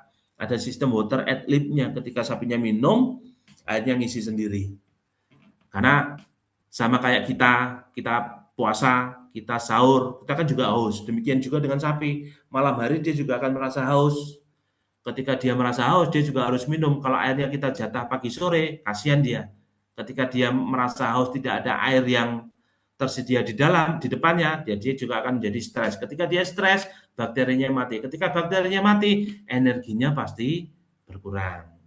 Kemudian lanjutnya, data reproduksi yang tersedia. Pencatatan atau data reproduksi yang lengkap dan akurat akan membantu dalam pengambilan keputusan timing IB yang tepat. Sekali lagi Bapak Ibu sekalian, recording. Saya pernah mengikuti seminar yang dilakukan di salah satu trainer yang berasal dari Amerika. Saya sampai gimana ya rasanya ketika ada peserta yang tanya, kapan di sana mulai dilakukan recording pada sapi perah. Jawabannya cukup mengejutkan saya karena di sana sudah melakukan recording sapi perah, tapi kita baru mendirikan Budi Utomo di sini. Jadi recording di Amerika itu mulai dilaksanakan tahun 1908, Bapak Ibu sekalian. Kita masih berperang. Kita baru mendirikan Budi Utomo. Di sana recordingnya sudah jalan. Lah, melalui forum ini lebih baik terlambat daripada tidak. Recording itu sangat penting. Dari recording itu kita bisa bikin kebijakan. Dari recording itu kita bisa melakukan sesuatu yang berguna bagi sapi ini. Kalau memang dia ada masalah, terutama masalah reproduksi. Lanjut. Nah, ini framework optimalisasi inseminasi buatan. Optimalisasi IB memerlukan pendekatan holistik yang mencakup kesehatan ternak, manajemen lingkungan, dan ketepatan waktu prosedur. Setiap komponen dalam kerangka ini saling terkait dan esensial. Fokus pada salah satu aspek tanpa memperhatikan yang lain akan mengurangi efektivitas program secara keseluruhan. Kita ngomong holistik, Bapak Ibu sekalian. Ini semua harus kita lakukan. Lingkungan kerja terjaga, monitoring rutin, sinkronisasi apabila diperlukan, sapinya sehat. Kalau kita fokus sama IB saja, tidak memperhatikan BCS, tidak memperhatikan recording, tidak memperhatikan kondisi uterus, juga tidak akan berhasil. Next. Nah, ini ringkasan utama. Jadi memahami tantangan dan menerapkan solusi yang terintegrasi adalah kunci untuk meningkatkan keberhasilan reproduksi di peternakan tropis. PMK berdampak sistemik. Tadi sudah saya jelaskan, PMK tidak hanya menyerang organ, tapi juga memiliki efek sistemik yang mengganggu seluruh sistem reproduksi. Tadi sudah saya jelaskan. Heat stress memperburuk fertilitas. Kondisi stres panas secara langsung merusak kualitas gamet dan embrio, serta mempersulit deteksi estrus. IB bukan sekedar teknis, keberhasilan IB membutuhkan lebih dari sekedar prosedur teknis. Dia juga tergantung pada kondisi fisiologis ternak yang prima. Optimalisasi sama juga dengan pendekatan sistem. Pendekatan yang terpadu yang mempertimbangkan kesehatan ternak, lingkungan, dan manajemen adalah kunci dari hasil IB yang optimal. Seperti yang saya sampaikan pada slide sebelumnya, kita pendekatannya holistik, Bapak Ibu sekalian. Sapi recover dari PMK, heat stress kita tangani, prosedur IB-nya benar, post IB-nya kita lakukan, maksudnya pemeriksaan kebentukan kita lakukan, recording-nya jalan, itu nanti akan bisa meningkatkan proses keberhasilan IB. Kenapa recording ini penting? Sekali lagi recording, ketika sapi ini sudah di IB 3 kali dan tidak bunting, berdasarkan recording kita akan cari tahu, sapi ini kenapa sih kok nggak bunting-bunting, ada masalah apa sih dengan sapi ini. Kalau kita nggak ada recording, ya mohon maaf, tiap kali petugas datang, sapinya IB pertama, IB 10 kali karena nggak ada recording, ya IB pertama. Catatannya, kenapa nggak ada recording? Tapi kalau ada recording, sapi ini sudah IB 1, 2, 3 jelas. Tapi kalau nggak ada recording, setiap kali ada petugas datang, IB 1, petugas lain datang, IB 1, petugas yang lain datang karena nggak percaya sama dua petugas yang sebelumnya karena nggak jadi-jadi, IB pertama. Padahal sapi ini sudah di IB 3 kali. Next. Ini kalau nggak salah slide terakhir, Bapak Ibu sekalian. Menuju strategi reproduksi yang lebih terintegrasi. Masa depan reproduksi ternak yang berkelanjutan di daerah tropis tergantung pada penerapan strategi yang cerdas dan terintegrasi, yang beradaptasi dengan tantangan lingkungan dan penyakit. Yang pertama, evaluasi fisiologi sebagai fondasi, memastikan ternak dalam kondisi sehat dan metabolisme terbaik sebelum program reproduksi dimulai. Sekali lagi saya sampaikan Bapak Ibu sekalian, terutama bagi petugas lapangan. Jangan sampai setiap kali ada laporan IB langsung di IB. Saya masih melihat, karena saya juga membantu, saya sering ke koperasi-koperasi, kayak istilahnya itu gugur tugas saja. Peternak A datang laporan IB, langsung IB. Kalau jadi alhamdulillah, kalau nggak jadi, aduh biung. Makanya evaluasi fisiologi sebagai pondasi itu maksudnya itu Bapak Ibu sekalian, memastikan ternak dalam kondisi kesehatan dan metabolisme terbaik sebelum program reproduksi dimulai.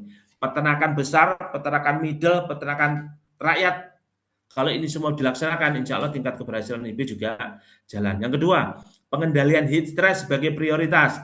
Investigasi dalam mitigasi stres panas melalui desain kandang, ventilasi dan penyediaan air bersih. Nah, ini apa namanya? Manajemen manajemen mengendalikan lingkungan ya.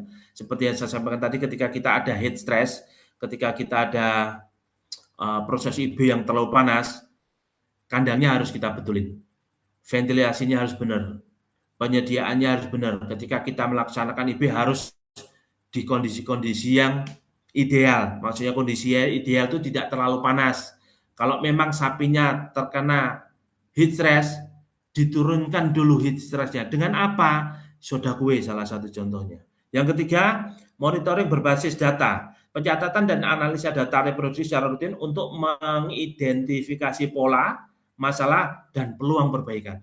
Ini sekali lagi Bapak Ibu sekalian, recording. Karena apa? Dari recording itu kita bisa bikin kebijakan bagi pimpinan-pimpinan, bagi kepala dinas mungkin, bagi kepala farm mungkin, bagi peternak mungkin, bagi koordinator keswan mungkin. Ketika kita punya data, recordingnya dalam satu instansi, baik itu koperasi, farm besar, middle farm, kita punya data. Days open-nya sekarang berapa? Service per consumption-nya berapa?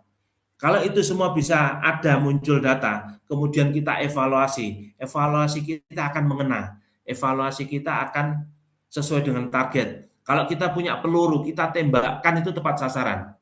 Kalau kita mau menembak pohon mangga mungkin, saya dulu kecilnya suka pakai ketapel ke pohon mangga.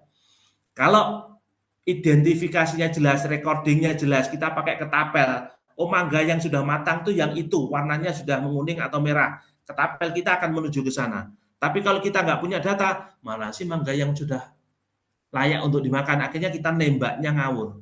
Akhirnya kebijakan kita ngawur. Nah, yang keempat adalah fondasi untuk adaptasi dan perbaikan genetik. Ini peran MOSA, Bapak Ibu sekalian.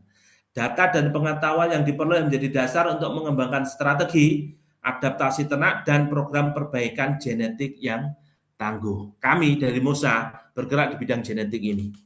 Kami ada expert-expert yang luar biasa, lebih luar biasa daripada saya yang lebih ngerti masalah genetik.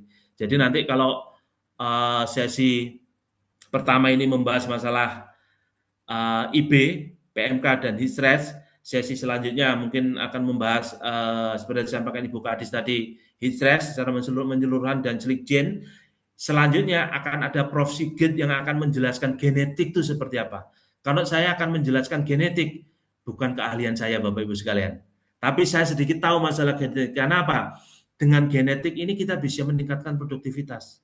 Sudah ada bukti Bapak Ibu sekalian, ada salah satu farm yang jumlahnya sekitar ratusan ekor, sapinya dari wilayah yang sama, dipindah ke sana, kemudian dilakukan proses pemeliharaan yang sama, kemudian dilakukan tes genetik. Ternyata tes genetik yang produksi susu tinggi, sedang, rendah itu selisihnya hampir 4 liter Bapak Ibu sekalian.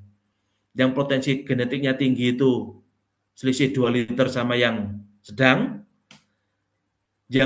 sama yang rendah itu selisihnya 2 liter. Jadi artinya ketika kita melakukan pemeliharaan yang sama pada sapi yang secara genetik itu potensinya berbeda, selisih produksinya bisa sampai 4 liter per ekor per hari. Jadi itu peran genetik nanti akan dijelaskan oleh beliau-beliau setelah saya nanti. Next, mungkin itu yang bisa saya sampaikan, Pak Alfian. Ada kurang lebihnya mohon maaf. Assalamualaikum warahmatullahi wabarakatuh. Waalaikumsalam warahmatullahi wabarakatuh. Ya, terima kasih Dr. Sugeng.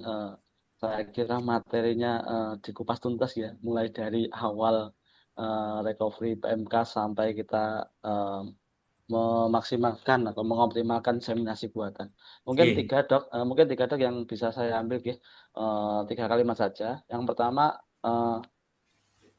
pentingnya recovery PMK, recovery tubuh khususnya, nggih.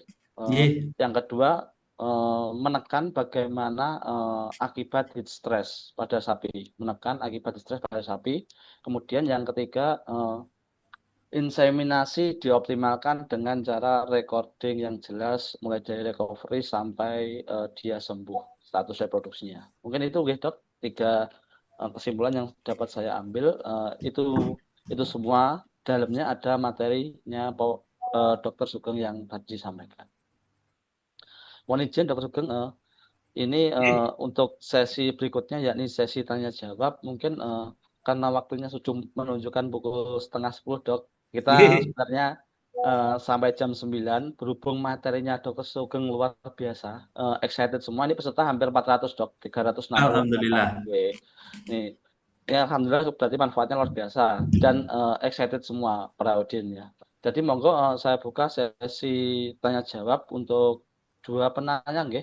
Sementara Nggih. dua penanya, sebenarnya yang di kolom chat semua banyak dok, nanti saya bacakan yang penting, atau yang lain penting semua, cuma yang penting saya bacakan, nanti saya rangkumnya yang tidak terbacakan, nanti saya kirimkan Dokter Sugeng, nanti jawabannya saya upload di Instagramnya Balai Latihan, sih. Siap. Mohon izin gitu, Nanti Pak Sugeng. kirimkan ke saya pertanyaan-pertanyaan yang belum terjawab, insya Allah akan kami jawab, Siap. kemudian akan kami kirimkan ke Dinas Ya, Kabupaten siap. Mohon Perikanan. izin ada yang bertanya secara live atau reaction, monggo. Saya Silakan. persilakan. Monggo. Kalau enggak ini ada Pak Amrul.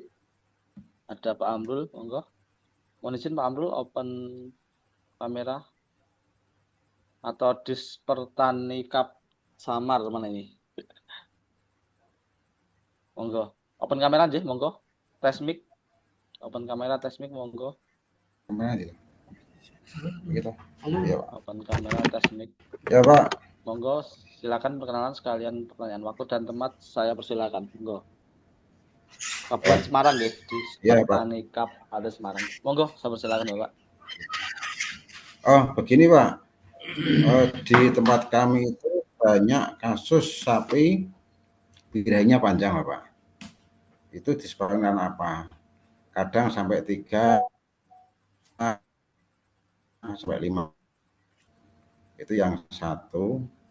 Yang satunya lagi, sapi habis IB, padahal sapi itu birahnya normal dan siklusnya juga normal, tapi jarak 2 atau 3 hari mengeluarkan darah segar. Itu disebabkan karena apa, Pak? Mungkin itu dulu dari kami ya, Pak. Siap. Terima kasih Bapak. Yang pertama, birahnya panjang, long estrus. Ini adalah masalah hormonal Bapak Ibu sekalian. Biasanya terjadi karena infeksi di uterus. Jadi Bapak bisa melakukan checking, proses checking di rahimnya sapi, uterus sapi. Bisa menggunakan alat yang namanya MetriCheck atau USG. Apa ada infeksi di sana? Jadi ketika kita punya istilah yang namanya birah yang panjang itu karena faktor hormonal Bapak Ibu sekalian. Tapi biasanya faktor hormonal ini disebabkan karena adanya infeksi di uterus.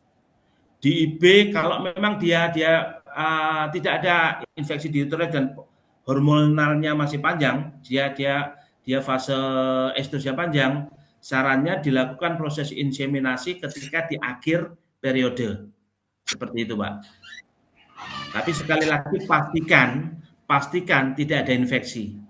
Pakai alat USG kalau ada, kalau nggak ada pakai MetriCheck. Kalau nanti tuh diskusi yang lebih mendalam, monggo nanti disampaikan ke saya. Itu yang pertama. Terus yang kedua, setelah di IB kemudian 2-3 hari kemudian keluar darah.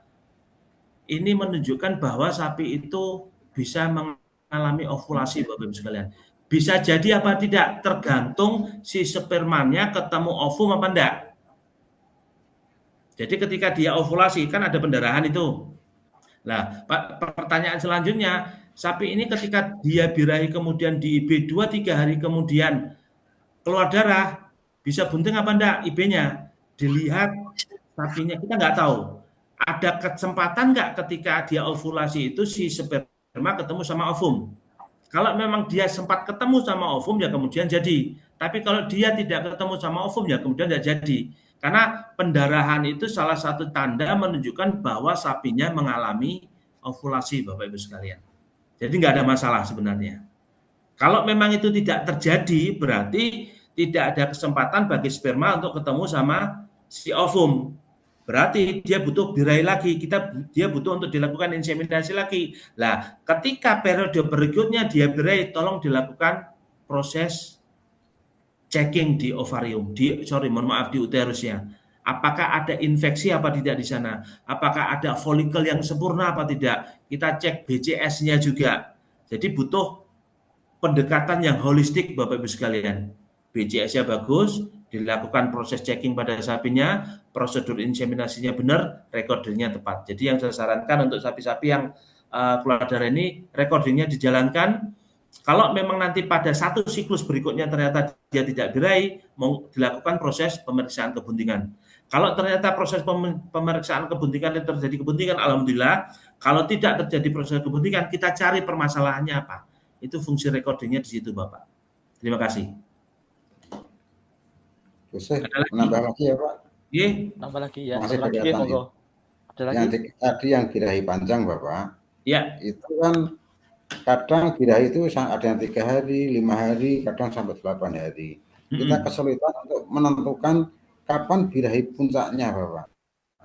Karena kan petani itu lapor birahi, terus setelah itu kita laksanakan inseminasi, ternyata birahinya belum begitu bagus.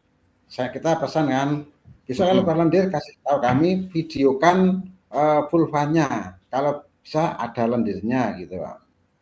Ya ternyata dia ngirim, terus kita datang ke sana kan kita birahi ya, Pak, kita inseminasi. Tapi ternyata 2-3 hari begitu lagi. Nah itu kan akhirnya bisa juga satu siklus birahi di IB 3-4 kali itu, Pak. Kita juga kesusahan untuk menentukan puncak birahinya. Ya, yang bisa panjenengan lakukan, tolong dilakukan checking pada uterus ya, Pak. Checking pada uterus ya, bisa pakai USG, bisa pakai MediCheck. Kalau memang ada infeksi di sana, selesaikan infeksinya dulu. Baru kita ngomong inseminasi buatan. Tapi kalau nanti ternyata tidak ada infeksi di sana, silakan dilakukan proses hormonal. Silakan dilakukan proses inseminasi. Tapi salah satu tanda kalau sapi ini biranya terakhir biasanya lendirnya sudah mulai mengental, Bapak Ibu sekalian. Cuma itu tadi saran saya lakukan cek untuk uterusnya. Apakah ada infeksi apa tidak di sana? Karena nanti kalau ada infeksi, birainya berulang-ulang, Bapak yang capek, Bapak yang harus datang. Kalau lokasinya dekat enggak apa-apa, Pak. Tapi kalau lokasinya berjauhan ini juga jadi permasalahan. Biayanya pasti muncul banyak. Jadi semoga di sana ada USG, semoga di sana ada alat yang namanya MediCheck. Nanti bisa dilakukan proses checking di sana, ada infeksi apa tidak. Kalau memang butuh bantuan untuk advice dan sebagainya, nanti bisa kontak Mas Alfian dengan mohon izin dari teman-teman dari Dinas Peternakan dan Perikanan Kabupaten Magetan untuk kontak sama saya, untuk kontak dengan tim MOSA. Nanti kita akan ada expert yang membantu untuk menyelesaikan permasalahan yang ada di lapangan. Karena kondisi saat ini kan saya melihat berdasarkan informasi dari Bapak, nah penanganan yang paling tepat adalah gimana kita turun ke lapangan. Gimana ketika ada di lapangan, kemudian kita bisa berdiskusi hasil checking seperti ini, apa yang harus kita lakukan. Seperti itu, Pak. Tapi kalau biranya panjang, kemudian di IB, susah, Pak. Itu pasti akan biaya tinggi, peternaknya juga kurang puas, petugasnya capek, kredibilitasnya berkurang. Seperti itu, Pak. Jadi saran saya, lakukan cek pada rahimnya sapi. Baru kita ngomong program selanjutnya seperti apa. Seperti itu, Pak. Terima kasih. Sudah ya, Kami Bapak? juga siap dikunjungi ya, Pak. Monggo kontak sama tim MOSA. Siap. Kami terbuka se-Indonesia, Pak. Kami juga melakukan Timosa di Jawa Barat ada, Jawa Tengah ada. Saya kebetulan ada di Jawa Timur. Nanti kalau memang di daerah Jawa Tengah, Bapak di mana ini? Semarang ya? Semarang. Semarang.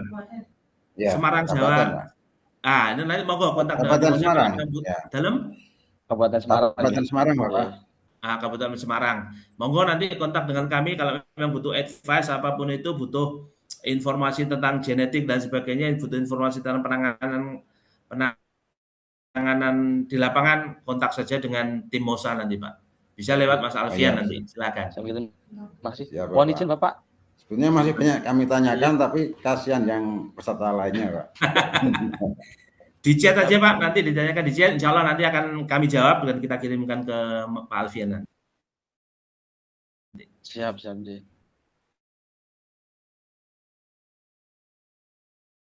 Ya, terima kasih Pak Adin. Ya, terima kasih Pak Adin, pertanyaannya luar biasa.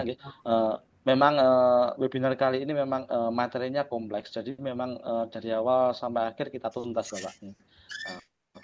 Terkait untuk nanti pendampingan nanti bisa saya share langsung nanti di kolom chat nomornya Pak Dr. Sugeng, bisa nanti kontak saya langsung, saya kasih, enggak apa-apa juga bisa nanti. Itu oke, Pak Adin. Oke. Terus terima kasih untuk Pak Adin Dispertanikap Kabupaten Semarang atas pertanyaannya. Kemudian untuk yang selanjutnya ada resen lagi dari Kalbar, Dr. Sugeng. Siap. Ini pertanyaan terakhir, monggo Ibu Eka Yulianti. On mic, monggo. Waktu dan tempat saya persilakan. Baik, terima kasih. Assalamualaikum warahmatullahi wabarakatuh. Waalaikumsalam. Terima kasih Pak Dr. Sugeng atas ilmu yang sangat bermanfaat buat kami di Singkawang ya. Perkenalkan saya Eka Yulianti dari Dinas Pertanian, Ketahanan Pangan dan Perikanan Kota Singkawang tepatnya. Yang ingin saya tanyakan kepada dokter masalah penanganan untuk sapi-sapi bunting yang terkena PMK itu tahapan apa saja yang harus kami lakukan dengan keterbatasan, pertama keterbatasan alat-alatan ataupun keterbatasan obat yang beredar di tempat kami. Kedua, untuk penanganan pasca PMK itu masih banyak kekhawatiran dari peternak tentang pengobatan luka, karena terus terang peternak kita itu banyak kecemasan kalau sapinya udah terkena PMK tuh banyak hal yang paling gampang dia pikirkan ya paling dijual atau dipotong seperti itu Pak. Sementara kan masih bisa terapi pengobatan ya Pak ya. Jadi mohon panduannya atau solusinya terhadap penyakit PMK baik dari sapi bunting maupun setelah pasca PMK. Terima kasih Pak. Assalamualaikum warahmatullahi wabarakatuh. Waalaikumsalam warahmatullahi wabarakatuh. Terima kasih Bu Eka dari Singkawang ya, Kalbar. Yang pertama adalah penanganan sapi bunting yang kena PMK.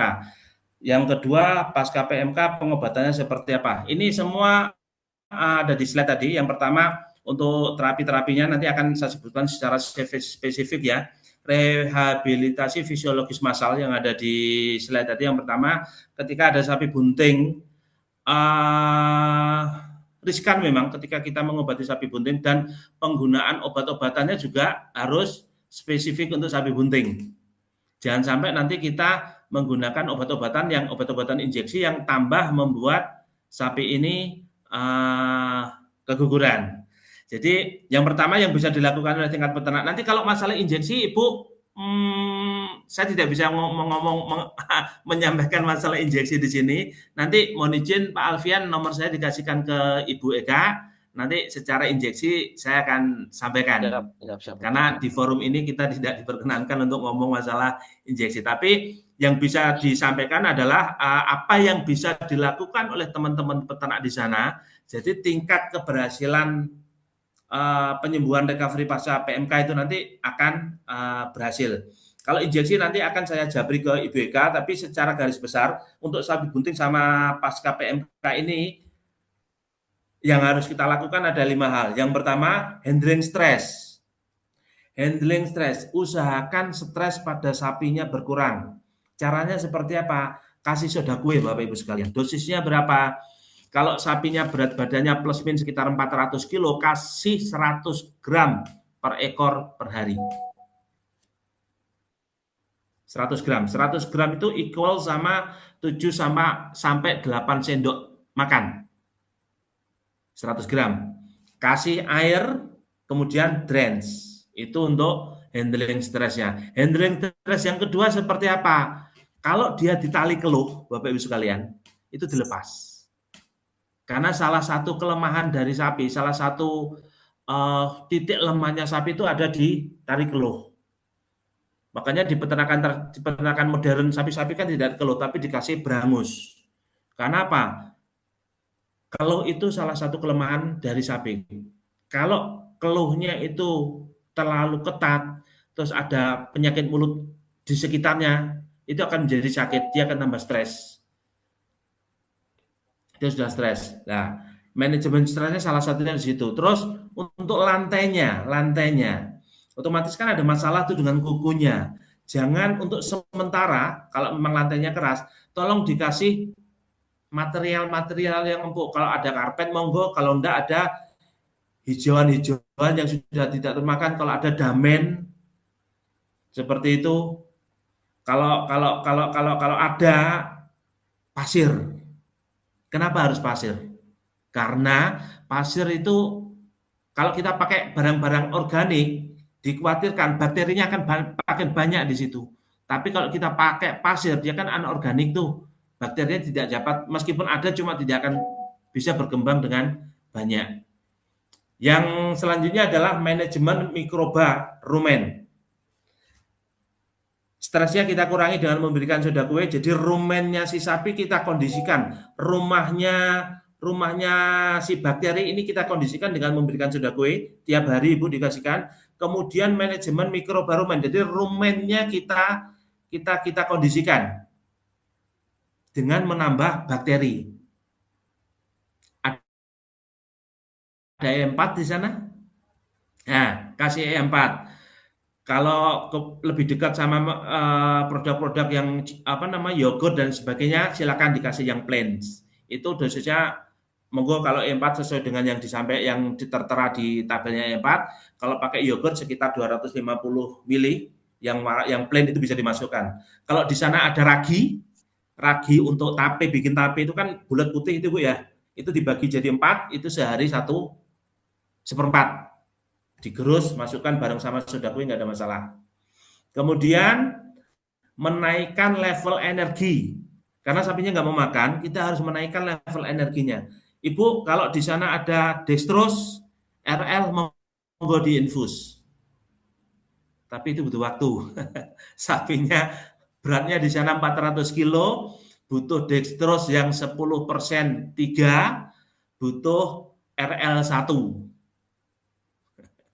Tiap hari. Tapi kalau susah, kasih gula garam.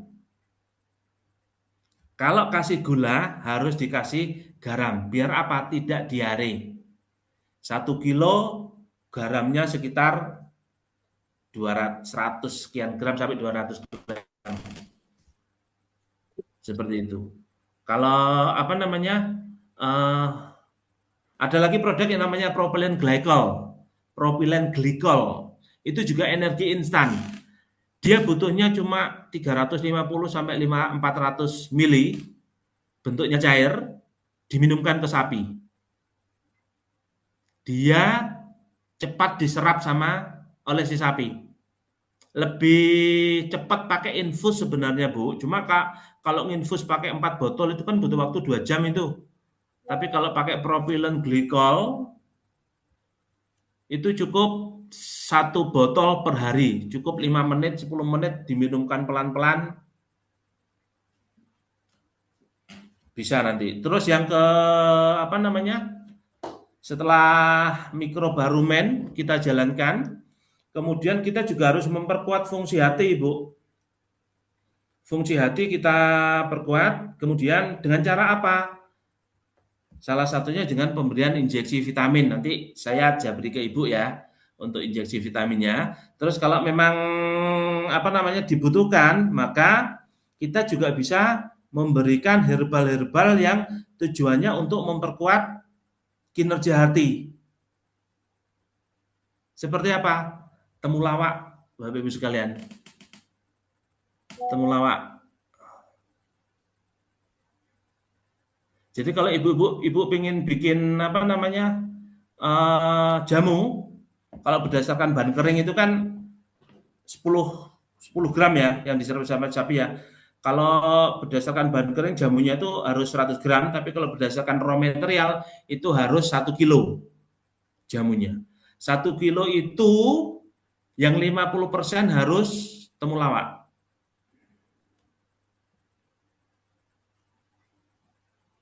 Lainnya jamu-jamuan yang lain, monggo silakan. Intinya jadi 1 kilo. Yang selanjutnya adalah efisiensi mineral. Ibu cari mineral yang spesifik untuk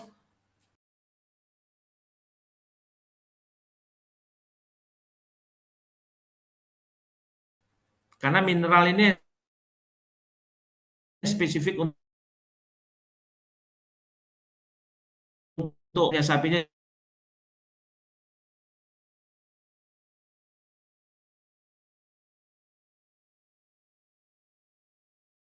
Banyak produknya, tapi kalau yang paling murah di lapangan ada ibu punya Citrun. Citrun itu yang untuk membersihkan porselen itu. Kalau kemasan yang 1 saset itu berapa itu? 50 gram ya kalau nggak salah ya. 50 gram itu untuk 10 liter. Itu bisa untuk desinfeksi. Kalau untuk lidahnya, kalau memang ada lesi, bisa disemprot pakai cairan soda kue. Mau ditambah sirih monggo, enggak juga monggo, atau disemprot pakai Citrun juga bisa, atau diolesin pakai madu juga bisa. Itu yang bisa dilakukan peternak, Ibu. Nanti kalau yang injeksinya nanti mohon Pak Alfian nomor saya bisa dikasihkan Bu Eka di Kalbar. Nanti kita kontak-kontak. Termasuk kalau teman-teman yang ada di sini pengen kontak langsung sama saya, silakan kontak langsung sama Mosa, nanti kita jelaskan Mosa seperti apa, nanti kalau memang dibutuhkan sesuatu dan lain hal, bisa kontak tim Mosa nanti. Terima kasih. Gitu Ibu ya. Terima kasih. Ya, terima kasih kepada Bu Eka Yulianti Kalbar. Ya, untuk selanjutnya mohon izin ya Pak Dr. Sugeng, karena waktu kita sudah hampir jam 10. Saya bacakan cuma satu pertanyaan ini yang Pak. Ini yang dari Aceh, Pak. Dari Aceh. Ya, Assalamualaikum. Oh, ya. Izin bertanya Dr. Sugeng. Ini dari Pak Julian Kardin dari Aceh. Bagaimanakah strategi percepatan pemulihan populasi dan kepercayaan peternak terhadap program IB pasca PMK dan banjir besar? Terima kasih. Kita berdoa bersama semoga teman-teman yang di Aceh yang saat ini mengalami bencana sabar, segera ada solusi dan bisa melanjutkan hidup seperti sebelumnya. Yang pertama untuk inseminasi seperti yang saya sampaikan tadi, Bapak, programnya seperti itu, yang jelas harus ada, mohon maaf sekali, harus ada sapinya. Yang pertama maaf sekali, karena saya khawatir saya lihat di TV juga sapinya banyak yang hanyut. Kalau memang sudah ada, yang pertama sapi-sapi itu kan pasti mengalami stres, karena dia mengalami tingkat bencana yang seperti itu, dia pasti stres. Kasih anti stres sudah kue. Kemudian kasih energi, karena dia pasti akan mengalami kekurangan energi. Kemudian baru kita ngomong hormonal. Itu yang pertama. Terus yang kedua, karena sapi-sapi, saya nggak tahu kondisi sekarang gimana. Kalau memang sapi-sapi itu bisa disentralisasi, itu yang harus dilakukan. Karena ketika saya ngomong ketemu sama investor yang pengen usaha sapi perah maupun sapi potong, saya selalu sampaikan gini, ketika mau usaha sapi perah terutama, jangan datangin sapinya, jangan bikin kandang dulu sebelum hijauanmu ada. Jadi yang harus disiapkan adalah hijauan, kemudian kandangnya, kemudian sapinya. Kalau kondisi di Aceh saat ini kan ada sapi, kemudian kandangnya mudah-mudahan sudah ada, hijauannya yang disiapkan, nutrisinya yang dijaga. Karena dengan nutrisi yang dijaga itu tadi, program reproduksi akan kita bisa laksanakan seperti yang saya sampaikan mulai dari awal tadi Bapak. Jadi program reproduksinya menyangkut BCS-nya sapi, itu berarti kita ngomong masalah energi, kita ngomong lingkungan, berarti ngomong heat stress, kita ngomong masalah infeksi, kita ngomong organ repronya sapi seperti apa. Kalau semua sudah oke, baru kita ngomong reproduksinya untuk sapi-sapi yang ada di Aceh. Tapi yang jelas mudah-mudahan segera pulih teman-teman yang di Aceh, kehidupan bisa segera berjalan seperti biasa, khususnya untuk teman-teman peternak yang semangat. Bismillah, segala sesuatunya pasti akan segera berlalu. Terima kasih. Ya, terima Kalau kasih. ada yang kurang jelas nanti bisa jawab saya. Siap. Ya. Terima kasih Dr. Sugeng. Ya, gitu nggih Pak Julekadin, kami beserta tim serta semua audien mungkin mendoakan supaya segera pulih Aceh dan sekitarnya, baik perekonomian, peternakan, pertanian dan semuanya. Terima kasih Pak Julekadin atas pertanyaannya. Terus kemudian untuk selanjutnya mohon maaf kepada penanya yang berada di kolom chat. Ya. Ini dari tim kami sudah kami rekap. Nanti saya kirimkan ke Dr. Sugeng, kemudian mendapatkan jawaban dari Dr. Sugeng, saya posting di Instagram, kami posting di Instagram Balai Latihan Peternakan. Mungkin nanti Instagramnya Dinas bisa di-share ke teman-teman. Siap, sudah. Jadi semua bisa nanti. Terus kemudian untuk informasi selanjutnya untuk dari tim MOSA sudah di-share untuk nomornya tim Jatim dan Jawa Tengah. Tim Jawa Barat dan Jawa Timur di kolom chat, monggo yang mau bertanya atau mengetahui seputar MOSA, monggo silakan japri ke nomor yang sudah di-share di kolom chat. Oke, mungkin itu webinar kali ini. Alhamdulillah kita sudah mendapatkan pemaparan materi yang luar biasa dari Dr. Sugeng, juga sudah berdiskusi bagaimana masalah di lapangan dan solusinya. Semoga apa yang kita dapat hari ini mendapatkan berkah barokah serta menjadi amanah bagi kita semua sebagai insan peternakan yang ada di Indonesia. Amin. Ya, mohon izin, ini tadi Bu Kadis sedang acara, jadi tidak bisa mengikuti kegiatan kita sampai akhir. Jadi untuk acara webinar kali ini, monggo bersama kita tutup bersama-sama dengan bacaan hamdalah. Alhamdulillahirrahmanirrahim. Oke, saya selaku MC sekalian moderator mengucapkan banyak terima kasih ke audiens, serta mohon maaf apabila ada salah dalam bertutur kata serta penyambutan. Mohon maaf yang sebesar-besarnya. Akhir kata dari saya, salam peternak milenial. Wabillahi taufiq wal hidayah. Wassalamualaikum warahmatullahi wabarakatuh. Waalaikumsalam warahmatullahi wabarakatuh. Ya, terima kasih semua. Salam kenal semua, sehat selalu. Selamat berpuasa. Waalaikumsalam warahmatullahi. Nanti saya kirim via Japri, Dr. Sugeng. Siap. Terima kasih Dr. Sugeng. Terima kasih teman-teman semuanya, rekan-rekan. Bapak Alfian di posting lagi Instagramnya. Oh iya nih, biar diposting lagi. Monggo Pak Admin, Bang Eko, diposting Instagramnya di bawah linknya nanti. Mohon izin Pak Eko dari mana itu tadi? Dari Nongko Izin live ya Pak Alfian, Pak Sugeng. Ya, siap.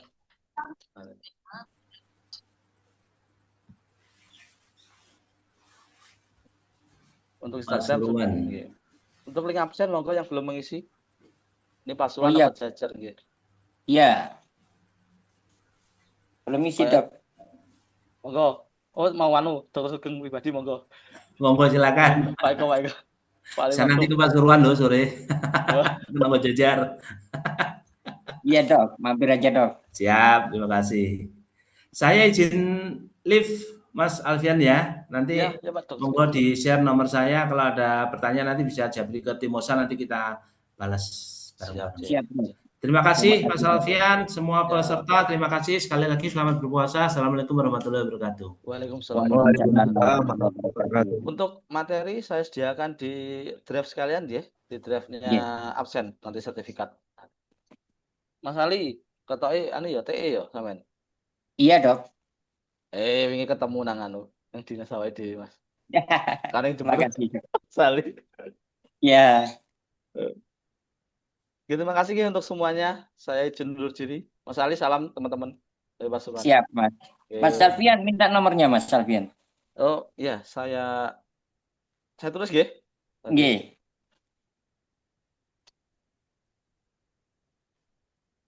Keren. Banyak membantu ini. Mas, di grup TE enak loh Mas nomorku. Oh iya. Sama nih. Mas Alion. Keren Mas. Siap. Ya mau izin nggih, pamit dulu. Oke, makasih. Oke.